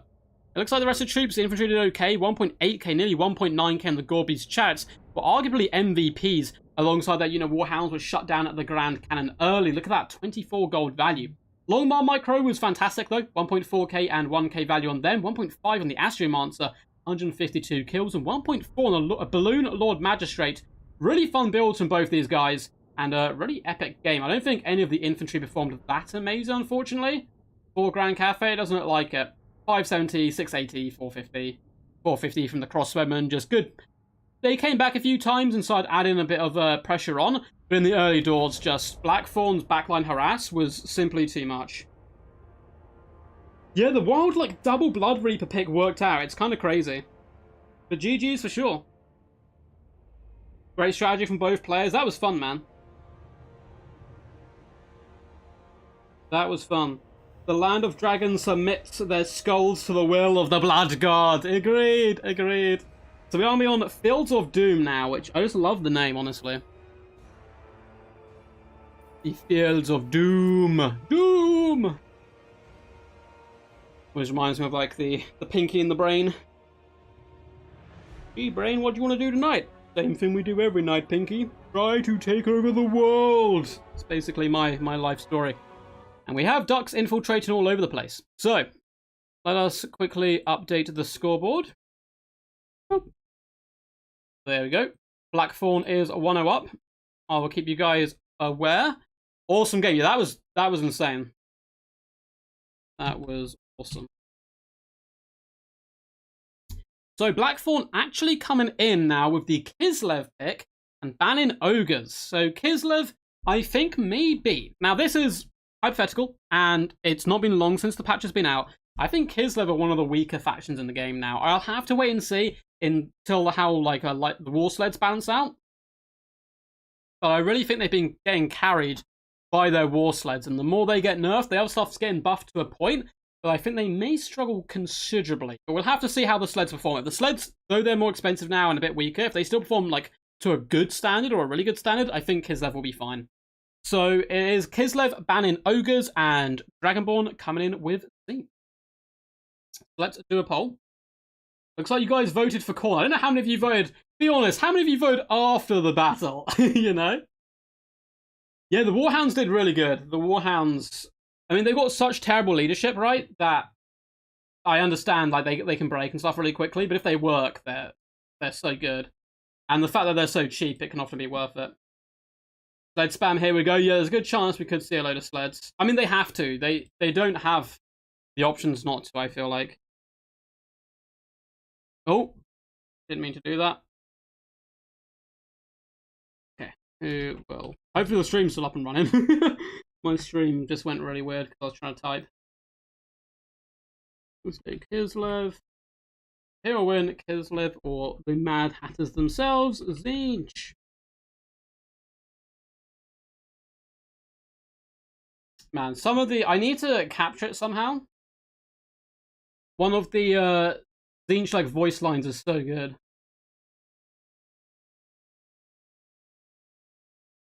It's so good. Right, boom. Cool. So there should be a poll up now. I voted when I saw the Hounds rush with the infantry bait. Yeah, that was some cheeky play, I think, by Mr. Blackthorn there. Some very cheeky play. Really nice chariot play. Oh, for sure. I think they're probably them alongside that. The Warhounds taking out the cannon early was so good. Because imagine if the Minotaurs had lost like 4 or 5 models on approach, or maybe just the whole unit on approach. It'd be a different game. I think Grand Cafe would have won relatively comfortably because they were so pivotal and crucial. So the Warhounds shutting them down probably makes them MVPs, but the Minotaurs were also really tasty. Sleds are still very good, especially the heavily ones. Yeah, they're just so expensive. Like, to actually get their value back is kind of hard, but I think they're still incredibly good, hopefully. Again, I haven't done that much testing with them, but I think they're a must-have against Zinch, because you have to shut down Zinch's back line. I don't think you can outshoot it that cost-effectively. Now, we could see a very wide build, you know, 5 Kossar spears, and like 5 heavily armored Kossars, and just attempt to outshoot Zinch from the face of the earth. Get the armored ones with their guns to shoot Forsaken, get the non-ones to shoot pink and blue horrors. It could certainly work, and I'd like to see it in action, but we'll have to wait and see what these players bring to the battlefield. They're good, just not OP anymore. Find them balanced right now. Awesome. Good to hear. I heard Malekith hates snow. Malekith hates snow like Anakin hates sand. I'm so excited for the Obi-Wan Kenobi show, guys. Like, as a kid, so when I was younger, I know this is a really weird tangent, but while we're waiting for these players to load up and stuff, there's a TV show coming out this week, which is Obi-Wan Kenobi. I'm sure you guys all know who he is. He's a guy who loves the high ground. And when I was a kid, I had on videotape, which I'm sure some of you guys are too young to even know what a videotape was back in the day, but I had, I think it's New Hope, like, film 4, like, the first one that came out. And I borrowed it off a friend, and I watched it, like, every day. Like, I was obsessed. I watched it, like, every day. Like, at least twice for, like, a week. And Obi-Wan Kenobi was my favorite character. Grew up a little bit. Prequels come out. I'm still quite young, so, like, they were, like, the ones I grew up with mainly. I'd seen the originals, but the prequels were ones I could finally see. I don't know if I saw them in cinema, but I had the DVDs and stuff of them. And Obi-Wan was my favorite character in that, so the fact they're doing a TV show for it, I'm like, please don't mess it up, please. Please be good. But I'm also very excited, because Ewan McGregor is one of my favorite actors, so he's very talented. So, you know, worst comes to worst, I guess Ewan McGregor run around as Obi-Wan Kenobi for a couple of hours, which is always enjoyable. So it looks like Dragonborn's ready to rumble. Blackthorn is formulating battle plans, trying to figure out which is the best way to drag down his opposition today. Glad so many people are joining today, by the way. Hope you guys are enjoying. If you are enjoying, feel free to leave a cheeky thumbs up. Really helps out push the stream to more people, and feel free to subscribe as well if you enjoy the content. We are on the road to 10k, which is rather exciting. I got some really exciting news. I'm not sure when to announce it though. It might not be announced for months yet. But I do have some exciting news for the channel, which has like all been sorted, but I don't know when like it's going to affect you guys. So I might just save that news. I'm not sure. The show's making me consider get Disney Plus. Well, Raptor, I really enjoyed Mandalorian as a TV show. So I watched that, and then I watched Loki was quite good if you're into Marvel stuff, and Moon Knight was really enjoyable. Very weird in a good way. So I'd say it's worth it, but you might be able to get a month. I'd look around, Budge. You might be able to get like a month's free subscription, and there's only 6 episodes in the Kenobi series, and they're dropping 2 on day 1. So if you get it on that day, the month should last you, I think, for the majority of the show, if not the entire show. I know they used to. Cornbox OP, question mark? It depends against which faction, World Beater. Oh, looks like we're ready to go. It is for sure very good. But against factions with max range, of course, you're just going to get obliterated. Which could be a little problematic for it. But yeah, definitely in some matchups, the Corn box is really scary. Like, same with like Kislev could box as well. Really fun Kislev build coming in. Holy cow. Okay. Double Soul Grinder, though. What are these builds? This looks amazing. Soul Grinders, if they get on the flank, we're also going to have Pendulum with Mr. Fate Weaver, the 2-headed duck menace himself. This is going to be an interesting game. Triple Zargard. I think he's expecting a Forsaken rush as well. There's no Forsaken. They'll do decent damage against the single entities, though, in prolonged combat for sure. You can get Disney Plus for 10 tools? 4 streams at once? I don't know what that is. I don't think. I might just be being ignorant, I'm not sure.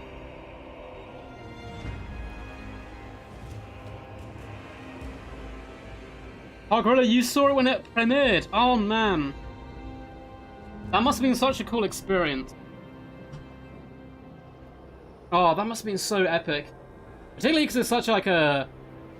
Like, Star Wars, like seeing like Lord of the Rings in cinema. I was too young to see it. I think I saw one of them, though. I think I saw...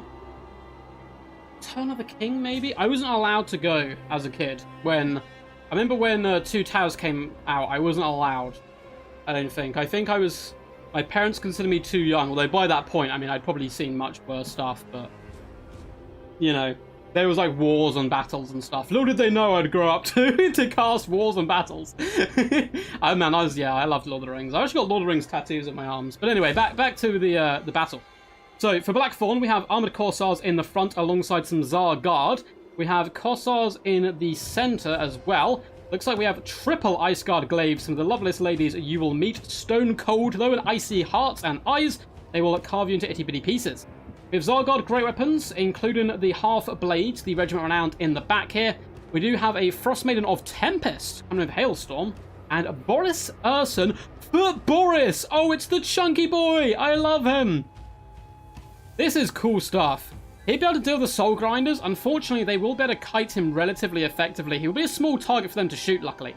For the Force of Tzeentch, a little bit more tightly compact here. It is Blue Horror front line. They're going to get ripped to shreds by the Ice Guard and the Corsairs. We have Pink Horrors, 1, 2, 3. We also have the Blazing Squealers, which is a really fun and thematic name. They're going to be trudging towards the enemy battle line. Up in the skies, we have Mr. Fate Weaver himself, coming in with Blue Fire Tzeentch and the Pendulum. Pretty cool stuff. He can pin a unit in and pendulum them. I recommend he does that to the Ice Guard in the early game. Zargard are a problem, but you can at least outshoot them. Big shots are coming in, aiming to assassinate Boris. He's on foot, so he's a bit of a small target, but I have found the Tzeentch Soul Grinders to be relatively accurate. I think they had to install special speakers. Oh, for the movie, man, that'd be so insane. So Soul Grinders instantly get stripped of their shields and decide to fall back. That is a smart idea. It'll be interesting to see if Tzeentch attempts to kite this a little bit to get the most value where possible from the Soul Grinders. Of course, some of the infantry will need to advance, however. Armored Corsairs will be moving around the flanks. The ranged troops are going to continue to apply pressure. Blue Horrors are going to get ripped to shreds by this shooting. Corsairs can absorb the damage and allow the Ice Guard to rip them to shreds. It's going to be really gnarly stuff. I'm a big fan of this Kislev build. It's very off meta, but very fun nonetheless. Hailstorm going to be coming in. It looks like the Pink Horrors are able to be juked. Good micromanagement here from Dragonborn. Takes barely any damage whatsoever. It's not a big Winds of Magic investment, though, from Kislev. In the front, we can see Blue Horrors are starting to get torn to shreds. Armored Corsairs taking a significant amount of damage, though. The Soul Grinders, what are they shooting at? Probably still Boris, but he has made his way over to the trees alongside his Frost Maiden companion there. Definitely not a bad idea whatsoever. Now, it seems like the Blue Horrors are being absolutely ripped to shreds. Likewise is the front line. Look at this just shoot off here. Both units, both armies, in fact, being tattered to pieces. However, big problem, I think, for Tzeentch here is that they're destroying Corsairs and Armored Corsairs, whereas the Ice Guard are destroying the Blue Horrors, who I think are a lot more pivotal to this build. And now the Pink Horrors can start to be focused down as well. We're going to get yet another Hailstorm come down on top of the Pink Horrors, and this time it is not dodged by Dragonborn. He caught the first one, wasn't able to catch the second one, and that is a lot of pressure that can now start to be poured on by the Corsair Spearmen, as well as some gunfire coming in. Yeah, that unit of Pink Horrors is about to go down. Boris is able to escape. It looks like Fate Weaver was popping over to say hello, and he has moved back to a safe location. Double Soul Grinder is certainly no joke, though. They can do a decent amount of work here. Pink Horrors are slowly now starting to become the center of attention, something they don't really enjoy being. And yeah, the Ice Guard laying it on thick with that bow fire. They have some beautiful, beautiful shooting animations when they launch their arrows in. Look how badass they are. Okay, they're not going to shoot now. There we go. Look at the reload animation. It's so cool. It's so anime, but I really do enjoy it still nonetheless. Those shots come in. Blazing Squealers are starting to go down. Unfortunately, Soul Grinders would like to have seen them in the early stages. They can't really do it now, but I would like to have seen them actually push into combat and drive into the heart of the enemy back line. They're doing a good snipe attempt, though, on Boris Urson, who unfortunately has done nothing all game apart from be a gigantic magical pincushion, taking big damage from the Soul Grinders here. Looks like the Corsairs are starting to rain in some shots, though, attempting to drag down the enemy. They are hit by a bolt of Tzeentch. Armored Corsairs were raining shots in on the Soul Grinder, but have been jumped by Chaos Fate Weaver himself. Pink Horrors are being dispatched. It looks like Armored Corsairs threw down their guns and picked up their axes. Have engaged Pink Horrors in hand-to-hand combat. It doesn't matter how insane you are, you cannot beat a heavily armored troop with a giant axe if you have a little prison shank. There are, actually, it's not probably too bad, actually. You probably get able to get in the joints, but they're, they're mentally unstable, which probably doesn't help. Corsairs, as well as Ice Guard, are now just going to focus down the Soul Grinders. I really do feel they had to push more early game. They've done decent damage, though. Badspower's not out of this yet. If Fate Weaver can get some big pendulums down on the Ice Guard, maybe, is probably the best bet here. We are starting to dwindle on ammunition, and look at the burst damage coming in from Kislev. Raining shots on the Soul Grinders, and massive work has been done to them. They're not enjoying this whatsoever. They are going to have to, unfortunately, turn and fight in a second. Soul Grinders are just jogging away. I don't know if this is... There is a dreaded Soul Grinder bug, and it looks like they are turning to shoot. They're just repositioned out of bow fire here. I think that bug's been fixed. I can't say for sure, but occasionally the Soul Grinder just kind of ran to the corner of the map. If any of you guys do have it, click on the unit and press escape, or like backspace. No, backspace, not escape. And it should allow them to have them back in your control, is what I've been told. Soul Grinder is just a big, juicy pincushion right now. Only 90 armor is not going to save your skin. And the Ice Guard are just launching shot after shot into them. And they are, unfortunately, getting dragged down here. Ice Guard going to fight alongside the Tsar Guard here, perhaps to try to drag down this Soul Grinder. There's so much crossfire coming in. I don't think there's any way Tzeentch can get back into this. But who knows? Intense shooting contest. Yeah, man, they were just a back and forth, back and forth. Good day. How's it going, champion? Quite good, sir. You got to call your clan mates duking out in this tournament today. Soul Grinder is having a whale of a time, a little bit of lag unfortunately, but he seems to be doing, you know, a decent job, being just trying to sacrifice as many Tsar Guard to the mighty Tzeentch Lords as possible. But so much Corsair fire, the Ice Guard, I love them so much. They're such a cool, fun thematic unit, and I think they've done fantastically today. Good damage on the board. Soul Grinder not having a good time whatsoever. Yeah, they might as well just ignore Fate Weaver for now. Finish off the Soul Grinder. Fate Weaver has to stay on the ground in combat because otherwise his leadership will break and he will rout, and it'll just be GG's, game over. Ice Guard and Corsairs continue to lay on thick, doing some really nice damage to the Soul Grinder, who again is trying his hardest. You know, you can't blame him. There's not too much they can do right now against the ranged troops, and he's up to 13 kills. Good damage on Boris Urson in the early days, but alas, it is going to be a roast two-headed duck tonight. Like some of the Corsairs and Ice Guard have actually turned their attention to the mighty Flying Duck itself. Oracle of Eternity goes down, giving him that 44% damage resistance. Soul Grinder is desperately trying to push through to save his master. We are going to get a real point-blank range blue fire going down onto the enemy. Bit of cycle charging coming in as well, but Ice Guard point-blank range shooting. So many shots connecting. Despite having the Oracle of Eternity down, that's going to be a bucket ton of damage regardless. Unless there's some magical, like the enemy pours all their troops onto a Fate Weaver and he's got the big air effect spell left. Maybe there was a chance, but I don't think so realistically. So Blackthorn is going to be taking this second semi-final of today's tournament. 2-0, much like a World Beater did in Game 1. So we're going to have an awesome Clash of Titans in the final, which again will be best of 3. So no best of 5 today. We will be bringing those back again when I can stream a little bit longer and so on. Boris, 0 kills, but he led his people into glory, and that's all that matters. 297 value on the Frost Maiden Ice Guard, 920, 1.9k, 1.9k again, nearly actually getting up to 2,000. Very impressive work from the ladies. The Corsairs, I mean, just didn't really get involved in the fighting that much. They kind of, you know, like Corsairs did a lot of shooting, but they were mainly meat shields, so the Ice Guard could do some decent damage. 1.6k and 40 kills on Fate Weaver, 600 value and 850 from the Soul Grinders. But yeah, a nice counter pick, I think, from Kislev, at least build-wise. And the Horrors just got broken down. The lack of armor really not helping them too much there. Well played to these lads. It is now going to be the mighty Blackthorn versus World Beater. So World Beater, if you'd like to hop into the lobby, and the map shall be Wastes of Slaanesh, Forests of Shadows, and Wastes of Thorn. Let's quickly type in Wastes.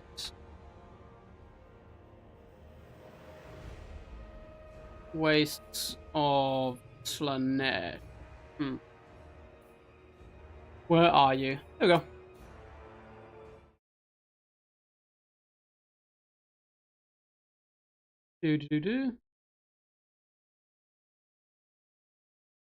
Oops, I'm going to reply to Great Games. So I'm just going to reply to the guys quickly and get everyone in the lobby.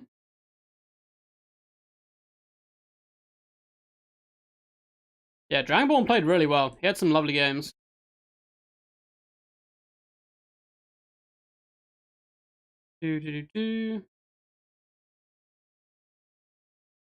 And thank you, Llama 13k Chaos received your message. Yeah, we've got a few rules for the tournament, but nothing too crazy.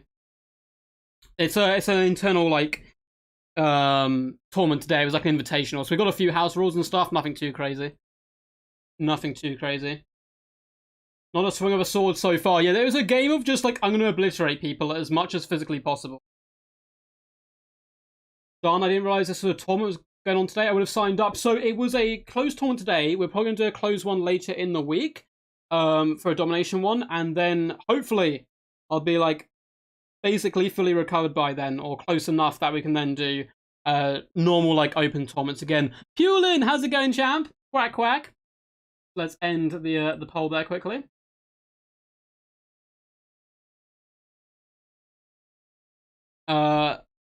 World Beta.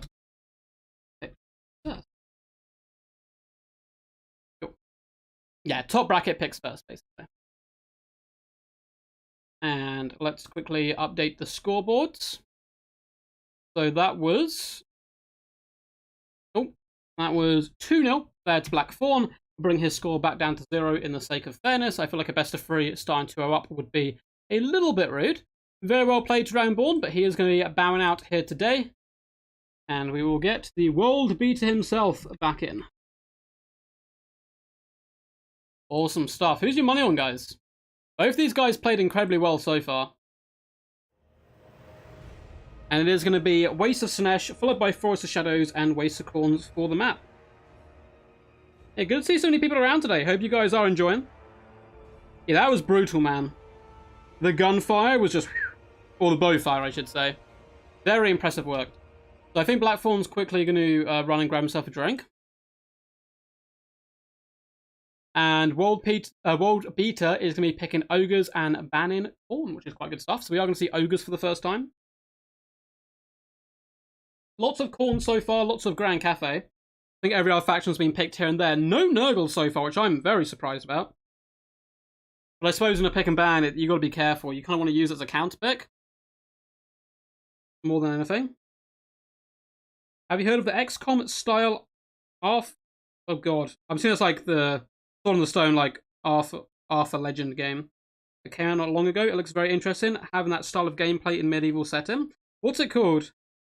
Arthurian or Arthurian? I don't know how to say that. I know exactly what you mean, and as soon as I heard someone say it, it would click again. But I'm assuming you mean like King Arthur. So World Beater has gone Ogres, banned Corn, and Blackthorn's gone Crab. I don't know what to do.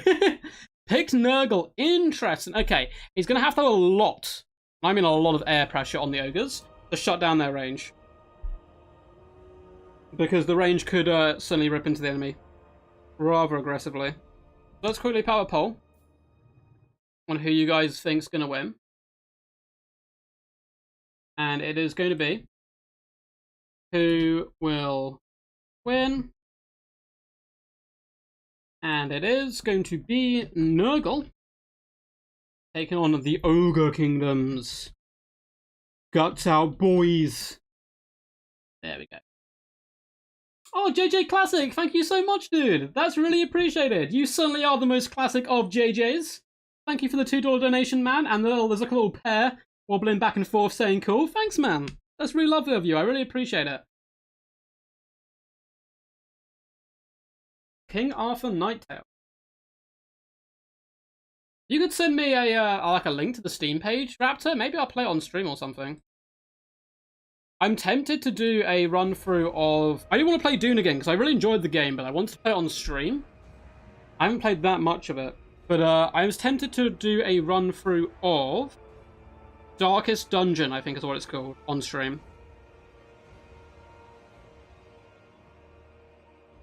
That's what I was tempted to do next, but obviously I'm also looking back. I want to do like at least one tournament a week type thing again, as we build up towards more empires, and then we'll go a little bit hammy. Yeah, thanks, Classic. Honestly, that's really nice of you. Yeah, we're gonna have a chonky fight. Hopefully. Hopefully we get some, like, Grease's Goldtooth action. Just bumping and grinding against Kugarth. Would love to see it happen. Would love to see it. I realised, by the way, I've just realised I'm streaming at the worst possible time in England. It's like the, football's like really big in England in general. And it's the final day of the season. And it's like, there's a big, like, final... There's no champion yet. I've just realised I'm streaming during that. Oh, God. Right, while these guys, load up and kind of sort out their builds, I'm actually going to have a cheeky little look. As I am... Ooh. Ooh, okay, there's some crazy stuff happening. Okay, that's exciting. But I won't bog you guys down too much. I'm sure a lot of you aren't interested in football, so I'm just going to pop over back to chat. Well done, game for good price. Kind of dislike wound mechanics, but overall nice game, worth a try. Awesome. I'll check out how much it is. I need to be a bit careful. I've spent a decent chunk of money recently on games. So, yeah, I shouldn't do too much. I bought a Hades recently, which is really good. I bought another game on Switch and Dune as well, so I might wait a while and then play at some point. Silly soccer boys. Oh, every time, as a Brit, it is my national duty every time someone says soccer to kind of go, oh, like a little bit, you know? This is what I mean, like I knew, as soon as I brought it up, everyone's like, oh, sports, am I right? But, yeah. It's funny. It's funny. Games tend to do that. Unfortunately, they tend to cost money, which sucks. Looks like these lads are ready to rumble. My God, I'm sweating here. I have my window open, but it's getting a little bit hot. Good though, we've got between 2 to 3 games left to go on stream, of course. It's going to be very awesome. Rubik's Raptor, the armor legend of new and old. How's it going, champ? Haven't spoken to you in some time. I hope you're going well, man. If, like, this is, like, true as well. I'm not just saying this because you're here. If I ever feel, like, a bit, like, meh, I'm just, like, a bit, oh, not feeling, like, super good, I actually just go and watch your videos. Because they're so, like, lighthearted and fun. So it is going to be a Herald of Nurgle, leading the Nurgle forces of Blackthorn up against a Slaughtermaster of Worldbeater. Pretty excited to see how this goes. We do have one of the regiment around in action today. It is going to be the Ogre Pistol, which I think certainly can do some nice damage. We don't have that much range, actually. Surprisingly, coming in from the Ogres, maybe a bit of mind games, thinking, okay, my opponent's now going to overcommit in range to shut down my guns. So I'm not going to have too many. Although saying that he's actually got 3 units, I take that back. I didn't see the lead belchers in action. So let's delve into the Force of Blackthorn first. You guys can vote in chat on who you think's going to win or who you want to win. You can do either one. So we do have Rotflies up in the skies, as well as Chaos Furies. A load of hippity-hoppity Plague Toads. Looks like 4 units of them, and yeah, a load of Rotflies and Furies up in the skies, 2 on either side. A load of Nurglings, who's going to be here for the ride and the journey. We then have a couple of Plague Bearers in at the centre, very tanky boyos indeed. Double Beast of Nurgle and a Herald of Nurgle of Death up in the skies. I really would have liked to see like double Giants from Ogres or something along those lines. I think Nurgle tend to struggle to deal with those single entities, but still nonetheless, it's a very cool build. So we have a Slaughtermaster coming in with Troll Guts, of course, as well as the Bone Crusher, I believe it's called. I'm still not super familiar with the new laws as I am with the old ones. Bone Crusher, oh my god, I'm so good, I got them right. What spells do you have? You have Aspect of Dreadnought and Doom Darkness, I believe. Cool stuff. So for the Force of Ogres, it is going to be Ogre Bulls saturated onto a Noblars in the front line. This is a tried and tested formula since the days of Total War Warhammer 1. Trolls on top of Goblins, Kroxigor on top of Skinks. You see it time and time again, so cool to see it in action once more. Couple of Noblar Trappers, we have triple Sabertusk Pack. We do have a lot of Ogre Pistols, so the Powder Guts as well as the other Ogre Pistols, and some Lead Belchers in the centre. These guys have a really cool aesthetic, looking like they're from the Empire. I like the eye patches, they're very piratey, very Empire-like, just do extra long and extra better range damage. They also have adaptive tactics. If they start losing in combat, they gain defense and melee attack, which is really quite fun. And then we have Ogre's Charge as well, and yeah, Wall Breaker and stuff, which isn't really important. But I've noticed from the first semi-final, this is probably something for Blackthorn to note in future games after this one. Worldbeater seems to go for these like real tight formations. So if he knows he's going to do that in the future, he might be able to pick him apart with long-range elements and that kind of stuff. Wicked D! The Evermod! The god himself! How you doing, bud? I hope you're all good in the hood. I need to get you on the channel playing some games soon, actually, Wicked. I'm trying to organise some stuff with Loopy, where maybe we'll do a best of 7. I don't know how, if you've played much Warhammer recently, but that'd be a good fun showdown.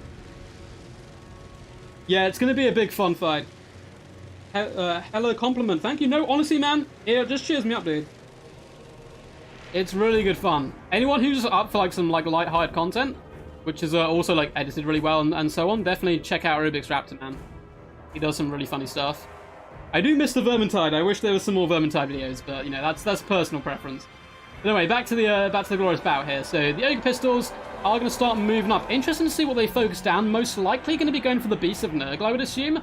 The Air Force is quite crucial to shutting down the Man-Eaters, but something I really, really like that World Beater's done here is he's got the triple Saber-Tusk pack in the back. They can simply jump on top of any units, which do start to shut down the back line. So that's kind of nice. If we can get the Toads around there quick enough and start bogging them down, that would also be pretty useful, and then the flies can come in unharassed onto the enemy range troops. Now, the Ogre Pistols can shoot back pretty hard. First big volley is going to go down on the Rot Flies, doing some significant damage. They are going to pull back here and wait for the rest of the Nurgle forces to actually push up and start jumping on top of the enemy. Load of bullets are coming in. Plague Bearers are having their arses lit on fire as they explode in puffs of rot and pus. Lead Belchers just lighting it on fire, doing some good damage. Nurglings are moving forward. We do have the Plague Toads hippity-hoppity in their way on the left-hand flank. There is a bit of a gap here now. This is the time for the flies to swoop in. Looks like that's just what's going to be happening. And you overload a load of pressure. The Saber-Tusks have to counter the Plague Toads, and that allows the Furies and Rot Flies to bomb rush on top of the enemy. And it looks like 2 units of Saber-Tusk packs have committed to this right-hand flank. There's only one left here back in defense. So yeah, the Flies and Furies need to jump, and they need to jump now. Plague Toads are going for the long haul, whipping it all the way around the far side. I like that play quite a bit from the force of Nurgle.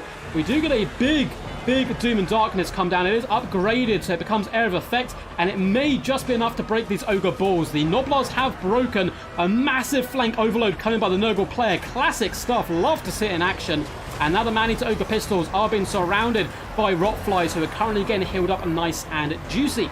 Plague Toads starting to force their way into the back. Rot Flies as well as Chaos Furies are shutting down the Lead Belchers, but not for long. Ogre Balls as well as Saber-Tusks are now driving in to help rectify that situation. Frontline fight is going rather well for the Ogre Kingdoms as well. So Ogre's doing good all across the battlefield, apart from this left-hand flank where the Nurgle forces have put the majority of their resources looking to push in and overwhelm the enemy as quickly as possible. Ogre Pistols continue to fight. It looks like the Noblar Trappers are getting shut down, and now we have Plague Toads as well, jumping on to the Noblar Trappers, looking to hopefully beat them back. Plague Bearers can continue to hound and harass the Ogre Bulls. Nurglings are floating around and need to wrap into the back line where possible. More Plague Toads are starting to spawn from the trees, coming from their swampy homes to get into the enemy back line, but the Ogre Kingdom player doing a really good job of just keeping his back line active, keeping it alive, and try to make it really cost inefficient for Nurgle to shut it down. Now, the Lead Belchers may go down here. It looks like we have the hippity-hoppities trying to beat them down. A little bit of lag there, unfortunately. We have Aspect of Terror go down as well, so the Plague Toads will be causing terror in the back lines here, which is quite nice. And we're also getting a big Doom and Darkness go down. Once again, all of these Noblar forces, all the Saber-Tusk packs are being beat back. Nurgle need to continue this pressure and push in, because at the moment the Powder Guts are still firing, and the Lead Belchers are being shut down, but it's quite a long scrap there. Herald of Nurgle up against the Slaughtermaster, a rather slow and chunky boy fight. Both will be healing up when they cast spells. I'd back the Herald here, though. He just has some real pain-in-the-arse abilities where he basically becomes really, really hard to finish off when he's in melee combat. Plague Toads are continuing to hound and harass the Lead Belchers. Damage value-wise, though, it's 5,500 to 3,200 in Ogre Kingdom's favour. You expect that, though, from Nurgle to a point. That is still rather worrying stuff. Nurglings continue to hound and harass. Plague Bearers want to drive at these Powder Guts and try to finish them off. Nurglings trying to be a little bit sneaky and push their way into the back. Unfortunately for them, Ogre Balls and Noblars will be shutting them down. Plague Toads are now hacking out Saber-Tusk packs. It looks like they are rampaging all over the place. Lead Belchers may be able to escape here. Plague Toads continuing to try to jump on top of them. And we still have the Beast of Nurgle to contend with, while shutting down the Man-Eater Ogre Pistols. Very hotly contested game so far. Nurgle will go up into the skies. Now, if we take an overarching view of the battlefield, I would say it's close, but I feel like the Ogre Kingdoms are starting to pull away a little bit here. They've managed to drag their opponents all around the battlefield, enclose them on this left-hand side, the units which really wanted to push, and they're doing a fantastic job keeping the Powder Guts alive, as well as the Lead Belchers, though as I say that, it looks like they have been forced off. They should be able to return to the battlefield. With the Doom and Darkness ability, still a fantastic tool for Nurgle. I like this idea of trying to snipe the Slaughtermaster. Nurgle not known, though, for their burst damage. It's going to be quite tough to drag him down quickly without the pistols and other guns really adding to the fire with their range prowess. Ogre Balls just vibing at the moment. Sabertusk packs are on arrival once more in the back here. It looks like the Dull Nurglings will go down. We do get a big fat Doom and Darkness once again, trying to support the Plague Bearers. I don't know if that's going to be enough. The Noblars might retreat, but the Ogre Balls are going to be pretty confident here. They're winning, beating back the Plague Bearers, and yeah, I don't think that spell's going to have too much effect there. I think coming down in the middle would have been far better. We do get a Curse of the Slug go down, but also Troll Guts healing up those Ogre Pistols. You just need to pull back and retreat and fire into the Thrallos. I think it'd be a juicy victory for the Ogre Kingdom. So World Beater in his first tournament as a DVD member, only been a DVD member for a couple of days here. Looks like he may be going pretty strong in this final, although a little bit of lag once more slowing the game down. It looks relatively like it might be over. The Rothfly is trying their hardest though. They've come back into the fight, but like there's just so many Ogres left on the battlefield at this point.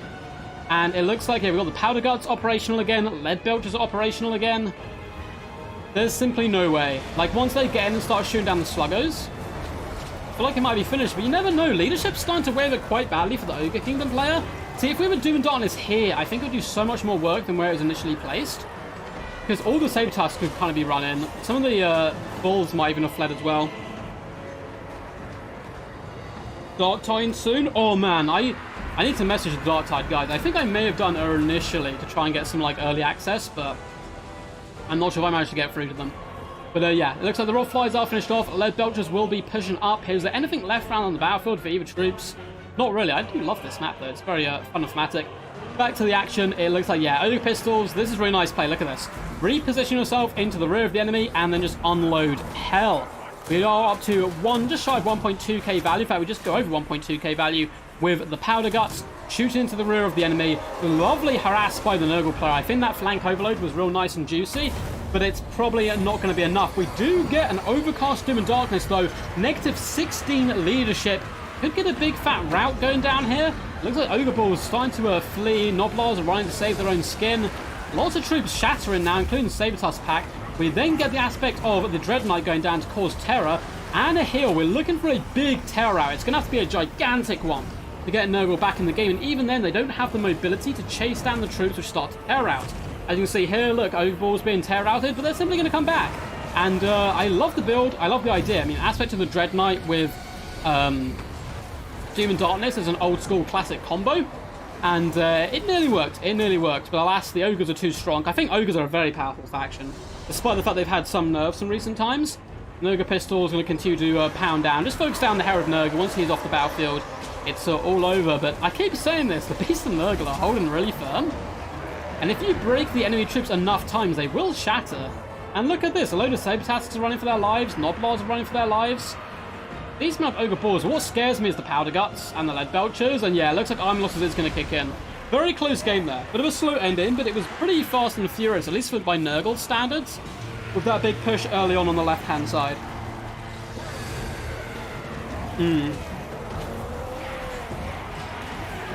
Yeah, Nurgle don't have the most anti-large, which is a little rough for them. Good to hear you're doing all good, Wicked Man. Glad to hear it. So Beast and Nurgle go down, yeah. They're going down gloriously. They're trying their hardest. They're fighting like true chads. Oh no, it looked like he was trying to cover his face. He was getting beat up. That's horrible. So the Beast and Nurgle will be going down, including all the Nurglings, which I'm sure are festering inside of them. Ogre Ball was just beating the living crap out of him, which isn't too good for anyone. He just wants a hug at the end of the day. I think that's a lot of what the Nurgle forces feel. Get in my belly, you gross demon, indeed. What's up, Wurtez? How's it going, champ? Hope you're doing all good, man. So well played to these two lads, and that is going to be 1-0 to the mighty World Beater in this best-of-3 finals. Good play by both of them. The Herald only 500 value, but he was more here to debuff the enemy ranks. Was there any big standouts? Lovely pressure from the Plague Toads, as well as the Furos and the Rotflies, but it cost them, unfortunately, so much to shut down the enemy back line. And at the end, they couldn't quite do it. 1.3k on the Powder Guts, 1.6k on the Ogre Pistols, only 500 on the Lead Belchers, but they were sent packing for large parts of the battle. I like the Sabertusk play as well, being used to protect the enemy. Be interesting to see if Black Fawn adapts his tactics to try to counter World Beat, who's gone for relatively similar tactics in every game so far. Up next, we have the Forest of Shadows. So let's go for that one. And we will update scoreboard. Do.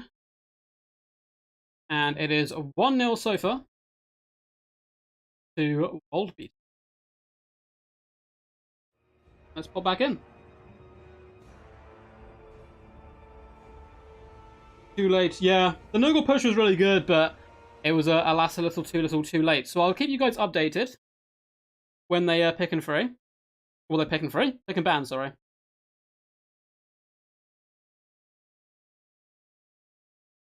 Awesome. So I just received some messages from some guys. Reading through them quickly. Thank you so much, Raptor, for the link to King Arthur Knight's Tale.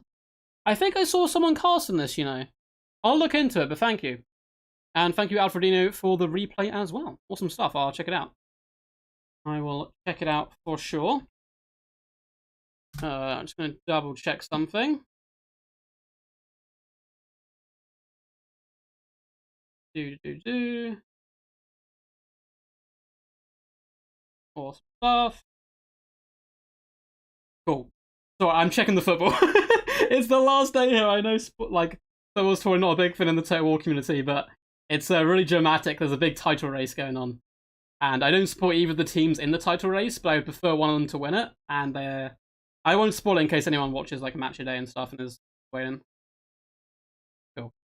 And let's see what these guys are picking and banning. So, World Beater is going to go Khorne. Khorne being very... Also, Blackthorn went Cathay and banned Kislev, which is interesting. I feel like Cathay destroy Kislev. Maybe that's me. I play more Domination these days than land battles. So maybe I'm just like out the loop on the meta on that one. I feel very comfortable as a Cathay player taking on Kislev. But it is going to be Cathay versus Khorne, a matchup we've seen multiple times already. On the, just in the tournament today. Alfredino replay. It's a Warhammer 2 one, so someone was asking earlier for some Warhammer 2 footage. If Alfredino sent in a replay, it's normally like insanely good. So it will probably end up on the channel. It will probably end up. Oh, give my knees a little rest. We're going to maybe the final game. We may have one more. I hope it goes all the way. They've been really good games so far. Let me double check they're both all good. Go into the group chat. Yep, they're fine. They're just sorting out their builds. Let me update the live stream as well. So it looks like you guys thought Nurgle was going to win. Interesting. The last chat got one wrong for one. You guys have been pretty spot on so far today. Let's see who will win. And let's add in. It is going to be Cathay, which is Blackthorn. He is 1-0 behind her in this best of 3 finals, up against Khorne. World Beater has not lost today. Looking very strong. Interesting to see if Blackthorn wins, if he's able to bounce back. So, we've seen that he's gone for blob build before with Khorne. I don't think that's the way to go in this matchup, because he'll get shot off the map. So we'll have to see how he adapts and changes his strategies. And we are on Forest of Shadows, which is a vampire forest map, which is pretty cool. Pretty cool stuff indeed. Like, so far, most people are voting Khorne. Interesting. Yeah, thank you guys for chilling out with me today. Been a good fun stream. We got like nearly 70 people watching. I really appreciate it. So if you guys are enjoying, feel free to like and subscribe and all that standard YouTubey stuff. There will be a video out today. It will probably be one that was... I have one saved that I was meant to release on the day the patch came out and Regiments of Renown came out, because I'd recorded a couple of days in advance and I never ended up dropping it because there was a load of Regiments of Renown stuff to cover. So I may just drop that today. It's a bit of an older replay, but it's really good fun. Scarborough, man, you've been spoiled rotten today. So many Khorne games. We had Khorne in every single best of 3 so far. So much Khorne action. And I think if Blackthorn wins this, there's a good chance he might go Khorne as well. What did we just say? We had Nurgle v Ogres there, yeah. And we've already seen him play Khorne and do really well with them, so I would not be surprised in the slightest if he went Khorne in our final game. Khorne always wins, just needs to bleed the enemy, for sure. I mean, if his own troops bleed as well, it's probably not, like, the end of the world for him. He's still, like, you know, it's blood. It's blood. I'm gonna check the chat, make sure they're all good. So we have no questions or anything. We refresh it.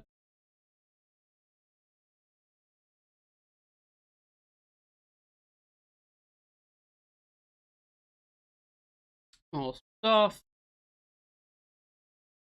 And let's hop back in the game. Cool. So, World Beater's ready. He's been playing a considerable amount of land battles, actually, so he seems well-versed so far in the builds. I think his builds have been really strong. And he seems prepared for a multitude of matchups, so it's going to be a tough one for sure for Blackthorn to take down. Khorne versus Grand Cafe is always quite interesting. There's a few tricks you can do on both sides. Of course, you can dominate the air as Grand Cafe, you would hope. Then you may go against old Bloodthirster and a load of Furies and stuff, and all of a sudden your Lord's in trouble, your Long Mars go down, and your back line opens up. But it is rather expensive. I'm expecting to see some of the long-range snipers, I forget their name, Crane Gunners, because they can take apart like the elite infantry very quickly. But Furies are so dominant, it's kind of hard to keep your backline active. And we saw that in one of our earlier games, actually, when Blackthorn was taken on Dragonborn's Cafe in the second semi-final, where there were so many Hounds and Furies around. Despite Dragonborn's best efforts, his crossbowmen didn't pay for themselves and eventually got shut down and so on.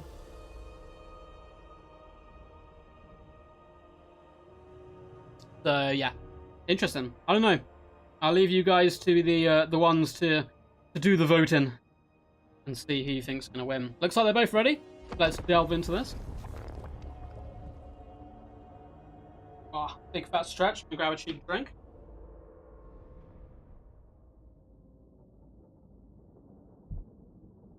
And I'm ready. World Beater living up to his name so far. Yeah, man. It's his first tournament under DBD as well. Performing really well. We are seeing triple Crane Gunners. My god. Triple Iron Hail Gunners as well. This is going to be a nightmare to protect. If Blackthorn manages to protect this back line, it is game over. He wins. He has so much range power. It's going to be a nightmare to protect. And it looks like World Beater is relatively well prepared. We have triple Flesh Hounds and quad Furies. There is some Cav to help Grand Cafe protect their back line, but man, that's going to be tough. Tough. It's going to come down to, like, he's going to get hit in the back line. There's no way around that. It's how does he recover, how quickly does he recover, and how quickly is he able to get his guns back online, if at all. So for Grand Cafe, we have loads of Jade Lancers. I believe we have, like, 3 units of Jade Lancers, okay, a decent amount of them. We have a load of Jade Warriors in the front, and a load of Peasant Long Spearmen. But the exciting stuff, I love Iron Hail Gunners, and they're a lot better now because they actually fire when they're supposed to. So they don't kind of turn and wait a little while to shoot. They turn and they shoot relatively quickly. It's actually a lot bigger boon than it seems. It's made them quite a lot better, I think, personally. We then have triple Crane Gunners. I love this color scheme. It looks so badass. Like, the red highlights and, like, the black armor and stuff looks very cool. Triple Crane Gunner is going to be interesting to see how they perform. A foot dragon-blooded Lord of Yin magic coming in with the Ancestral Warrior Summon and the Slow, I believe. That is a very, very nice pairing. No Longmar Riders, though, so the backline is going to get hit regardless of what he does. The forces of Khorne, it is incredibly wide, of course, as you'd expect. We have Bloodletters of Khorne on the flanks, Warriors of Khorne in the center, and just insane amounts of Furies. So 4 Furies up in the skies, triple Flesh Hounds, some taking all of them taking the flanks here. I believe they can Vanguard deploy. Looks like he doesn't want to Vanguard deploy them though, which is absolutely fine. With a Cultist of course, who's going to be able to summon Bloodletters onto the back line, which is really nasty. And then a cheap Herald of Khorne on foot. Not a bad pick whatsoever. He's cheap, he's cheerful, he's happy to be here. And likewise, you can't snipe him quite so easily. And even if you do, he's not super expensive. And because of Cafe's range, I think it makes sense. So to see how this goes. What would have... Like, I feel here, though, the one problem with this type of build is, imagine if there was double Terracotta Sentinel right now. It's like solo in this. It's doing so much work. With, like, Miao Ying. Oh, it would be nasty. But hey, that's kind of... But then again, if you bring that and they bring Scarbrand, all of a sudden you're in trouble. So there's a little bit of roulette, but hey. My heart tells me Cafe, but my brain screams milk for the Cornflakes God. Well, the thing is, I've got to root for Grand Cafe, just because I want there to be a third game. You want it to go all the way and have this like nice tense game for the final. But, you know, it's always fun, bringing Khorne. Looks like Grand Cafe going to redeploy a little bit, trying to attempt to take the high ground where possible, make Obi-Wan Kenobi as proud as physically can be. Fleshhounds and Furies waiting on the wings. There's nothing hidden in the back. I guess maybe it was like as a gamble putting stuff in the back because the cavalry could jump them. I like the Jade Lancers here quite a bit. They can really dumpster Furies on the charge quickly.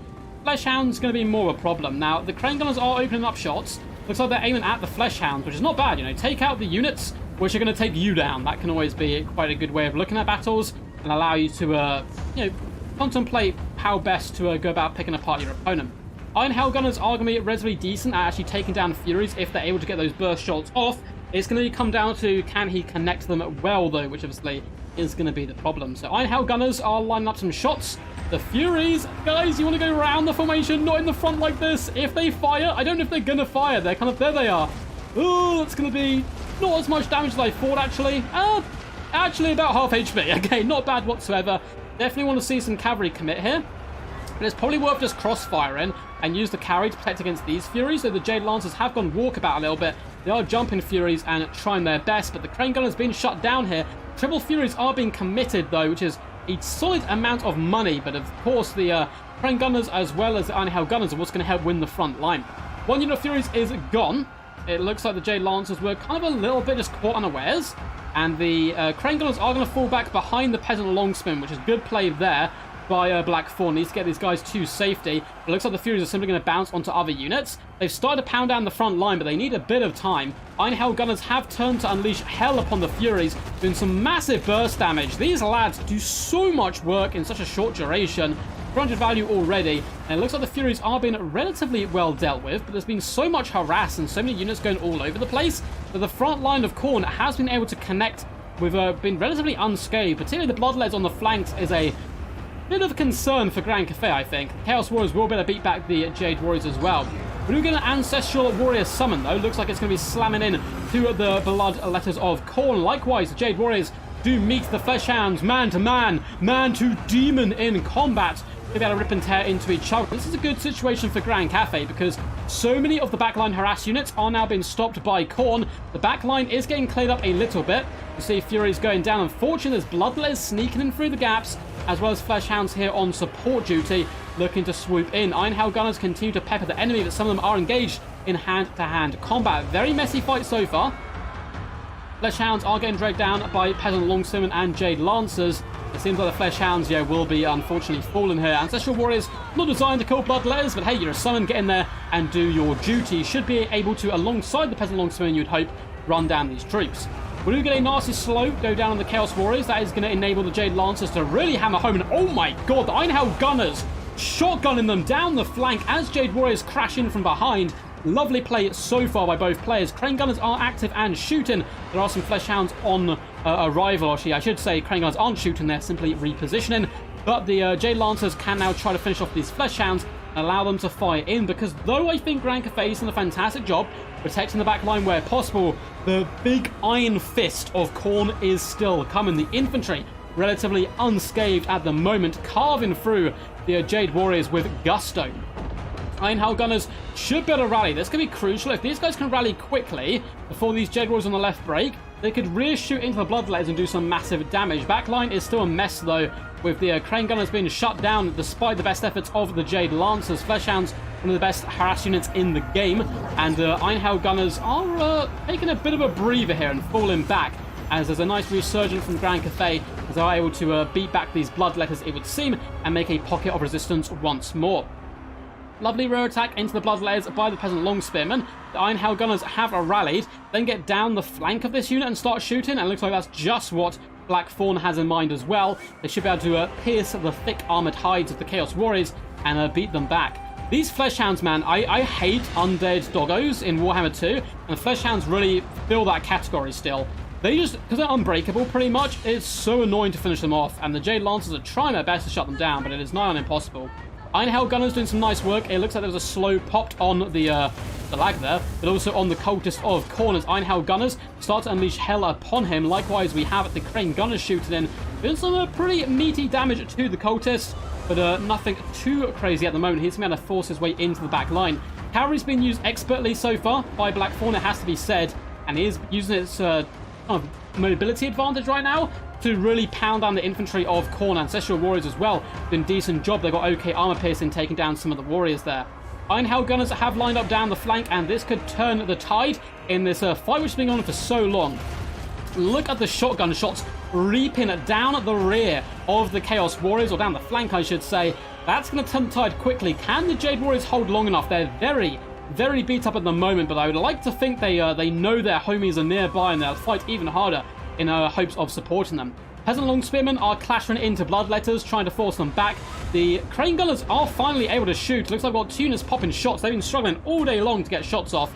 So much good harassed by Khorne. They are now focused down the Herald of Khorne, doing some really, really juicy work. Peasant Long Spearmen need to be aware of this Herald of Khorne, though, and try to shut him down if he beats back the Crane Gunners. Problem for the Herald here, he hops on top of the Crane Gunners. The Ironhell Gunners are simply going to shoot him instead. Loads of Peasantry has managed to rally themselves. We still have Exalted Bloodletters. I didn't realize these guys were Exalted. Moving in up to 78 kills so far, but there are Jade Lancers, and once they get hit by the Peasant Longsword, I'd love to see the cavalry come around for those rear attacks and overwhelm the enemy. In this desperate fight on the left-hand flank, Chaos Warriors trying to break the Jade Warriors. They're not actually broken them yet, but they're going to force path their way through to the Ironhell Gunners. Definitely recommend this strategy right here, because the Jade Warriors may break anyway, simply from the fact they're so beat up. Ironhell Gunners probably want to use their mobility to run. Oh, you can hear them clicking their shotguns. Unleash hell! Give them hell, lads! Fire in! Boom! Big shots straight into the face of the troops, and then they whip out their swords. These are some brave men and ladies right here looking to take on the enemy, but I think they should kite back realistically and fall back, but Blackthorn may not have realized the current situation. The Dreadblood Lord's going to fall back. The Crane Gunners are trying their best to focus down the Herald of Khorne. I thought Grand Cathay was starting to get a bit of a dominant situation, but it's kind of turned around again. The infantry is quite weak, getting beat up, and a lot of their range elements have been forced back here. Double Ironhell Gunners are running, and likewise are the Crane Gunners. We still have some Jade Lancers, but there's so much infantry for Khorne left alive, and now the Exalted Bloodletters will carve a bloody path through Peasant and Jade Lancer alike. Cavalry doesn't really want to focus on this unit, at least to the end. You want to shoot them as much as possible.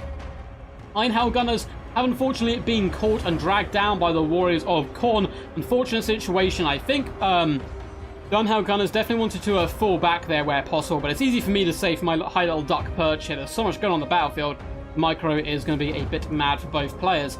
Very close stuff. I don't know who's got I would say Khorne are in a state of advantage, simply due to the fact the Bloodletters are going to be so hard to take down. We do have slows, and if we can slow them down and get Ironhell Gunners shooting to them, it's going to be great, but all the Ironhell Gunners are beat up and running for their life. We have these Crane Gunners constantly trying to fire out the enemy general. They are up so far to only 278 value. They've been on the back foot a long time running, and I think the Khorne pressure may be too much if I have to give an assessment. Though Balance Power disagrees with me. They think Cathay are in the lead. So we have Jade Lancers on the approach. It looks like more Jade Lancers are coming back. Love to see them rear attack the enemy. Is there much Bastions of Strength left? We got 135 Peasant Long Spearmen, so they're going to have to be the anvil that the Jade Lancer hammer does strike. Cultist has finally been forced back. Ironhell Gunners return. Probably want to obliterate that Herald of Khorne on approach, you would think. So the Crane Gunners are considering this as well. The Dreadblood Lord not bad in melee, is going to continue to fight. Unfortunately, no air effects spells, as well as no summons left, is quite brutal. Load of Grand Cathay forces have rallied, though. Coming in with the rear attacks would be nice. And look at this. Ironhell Gunners, as well as Crane Gunners, fierce spirits are inside them, forcing them to come back to action and fight. Could pop long-range shots into the Herald to break them off, but it looks like the Herald was able to shut down at the Ironhell Gunners. It seems like the slow has gone down. Storm Shadow's upgraded on this unit of Khorne Warriors. The Exotic Bloodletters are going to carve a bloody path through the Spearmen, and it will not take them long at all. Looks like Bloodletters as well, shutting down Crane Gunners in the back. It's surely all over. Surely. For the rally of the Jade Lancers, the Crane Gunners just pew-pewing the Herald of Khorne, maybe. There's still a bit of fire left in this build, and I believe the Ironhell Gunners are on return duty. Honestly, the Dreadblood Lord may have to try and kill this Herald in combat, but with the Chaos Warriors here, it's not going to be a very fair fight. Jade Lancers can swoop in to attempt to run down the Chaos Warriors and feast upon their souls, sacrifice them to the mighty Dragon Emperor himself. Dreadblood Lord is going to be falling back. Still have more Warriors on approach, and it's such a close game, but Cathay is running so much out of steam right now. Ironhell Gunners, the problem with the Crane Gunners, they have so much ammo, but against demon factions, I really find even Nurgle to a point have so much good backline harass. Less so Slanesh. If you box build, I think Crane Gunners can, of course, still be decent. But it's just it's such a rough situation. And it looks like they're actually going to get bombed as well by a Sword of Khorne, which is pretty damn freaking epic. Very close scrap in the middle. Sword of Khorne did go down, and it just eviscerated that unit. A few peasants scrambled to safety, but they are gone for right now. And it is the fight of the ages in the middle. Cathay's Lord fights strong, but their troops around them do start to break off and flee. Incredibly close scenes. Drowned Lord punches the Herald in the face, looking to rip his head from his shoulders with the bare fists. The Batman Lord is bouncing around, looking to bring down the beastie. Locust of Wrath is popped though, increasing the melee attack of all nearby troops. But the Peasant Longspearmen are charging in if they can drag down the Herald of Khorne. Although Relentless Rage goes in and makes them unbreakable down to 1 hit point, refusing to break and die right now. This is such a clutch play because the Khorne forces break and scatter to the winds. There is unfortunately though Khorne units in the distance and Exile Bloodletters who would probably make this big ultimate confrontation a bit pointless. But hey, it's epic nonetheless. Herald of Khorne, 1 HP. Looks like he is going to break and go down. Now the Drowned Lord shall have his head mounted on his fireplace, or will he? He's clinging on with 1 HP. He barrel rolls away from danger to safety. Still though actually trying to get towards the enemy general. 1 hit is all he needs to take him down. It looks like he does not care whatsoever. Peasant Longspearmen rally, come back into the fight once more with a slow go down on the enemy. But the Herald of Khorne holds firm and he survives to tell another tale and fight another day. Woo! That is crazy. That is crazy. That game was just amazing. 100% on my bets. Do they pay me? I shall pay you in love, Slayer. I shall pay you in love. That was crazy stuff. Cathay are just tall dwarfs. There's nothing Cathay range units to protect from Furies. Yeah, you can use like Jade Lance and stuff. Even Peasants. Peasant Cav can work well. And of course Long Mars. But it's doing it cost effectively is, yeah, certainly tough. Crane Gunners, I've seen them perform really well. But yeah, 500 value, 300, 820. They were always on the back foot and running. Always on the back foot and running. And eventually that front line had to buckle. The Ironhound Gunners are decent, you know. 800 value, nearly 550, 650. Not too shabby stuff at all. No Air Effect spell, I think, really hurt hard. I love the Ancestral Warrior summon. But imagine if he had Talons of the Night just to kill some of the infantry. Because that was the problem. The backline stuff didn't get that much value, though. This unit, Fletchhands did. So that's a lie. But the rest, you know, 1.2 count this unit. But the rest of it didn't get that much value. And that's because Blackthorn did such a good job hunting down those units. But he used up half his army to do that. And then the front line was just unstoppable from there. So I think a Talons could have turned this game on its head. But hey, you know, maybe without the Ancestral Warriors, they wouldn't have held so long. There's lots of ifs and buts and that kind of stuff. Bloodletter's performed pretty, not that good value-wise, apart from this unit, but massive kills, which is also important to then get into the back line. So 1.3k, you know, value on this unit's impressive. 286 kills, and 115 kills, 226. Just very, very scary stuff. 1.5 on the Herald, who does live to laugh another day. And that was really quite cool, I must admit. Using the Unbreakable ability, and the Refuse to Die ability. So he would keep fighting the bitter end there, just in case there was any hopes of a sneaky Grand Cathay comeback. 1 HP champ has no fear, he's too angry to die for sure. Lore friendly that Khorne uses their most powerful attacks on some cowardly range units, oh for sure. Thank you so much, Scarbrand. Oh man, you're such a chat. I always appreciate you, dude, popping in. It's always nice to have you here. Comes in with the fat £20 donation saying, Skulls! Skulls! Skulls! All adorn the foot of the Skull Throne. Thanks for the stream and the blood sacrificed in Cornith's name. Man, it was good fun, dude. That was an awesome, awesome tournament. And well played to everyone today. Massive shout out to Dragonborn, Palpatine as well, who fought in the semi-finals, and Blackthorn and Worldbeater for an epic couple of games there in the finals. That was beautiful stuff, and the Worldbeater is a name to, you know, keep in your little diaries, guys, because I'll definitely look out for him in other tournaments and events. Coming in strong, representing his first tournament as a DBD member, a solid win. I believe he went unbeaten. Some very close games, though, so, you know, it's one of those things that on another day could have gone another way, but I was very impressed with him. Very, very impressed. So, guys, I hope you enjoyed that tournament. Massive shout out to JJ Classic and Scarbrand as well for the rather generous donations. Really appreciate it, guys, honestly. It does keep the channel afloat and helps greatly. I'm sure as you well, like YouTube doesn't like paying you much money with like adverts and stuff. So this kind of stuff, man, I appreciate it so much. It's really lovely. What I'm gonna do now, let's quickly check. Before you guys go, I've got a favor to ask, and that is that we're gonna go on a raid if anyone else is streaming. It's a bit weird time of day, so people might not be. Let's see, is Turin streaming or anything?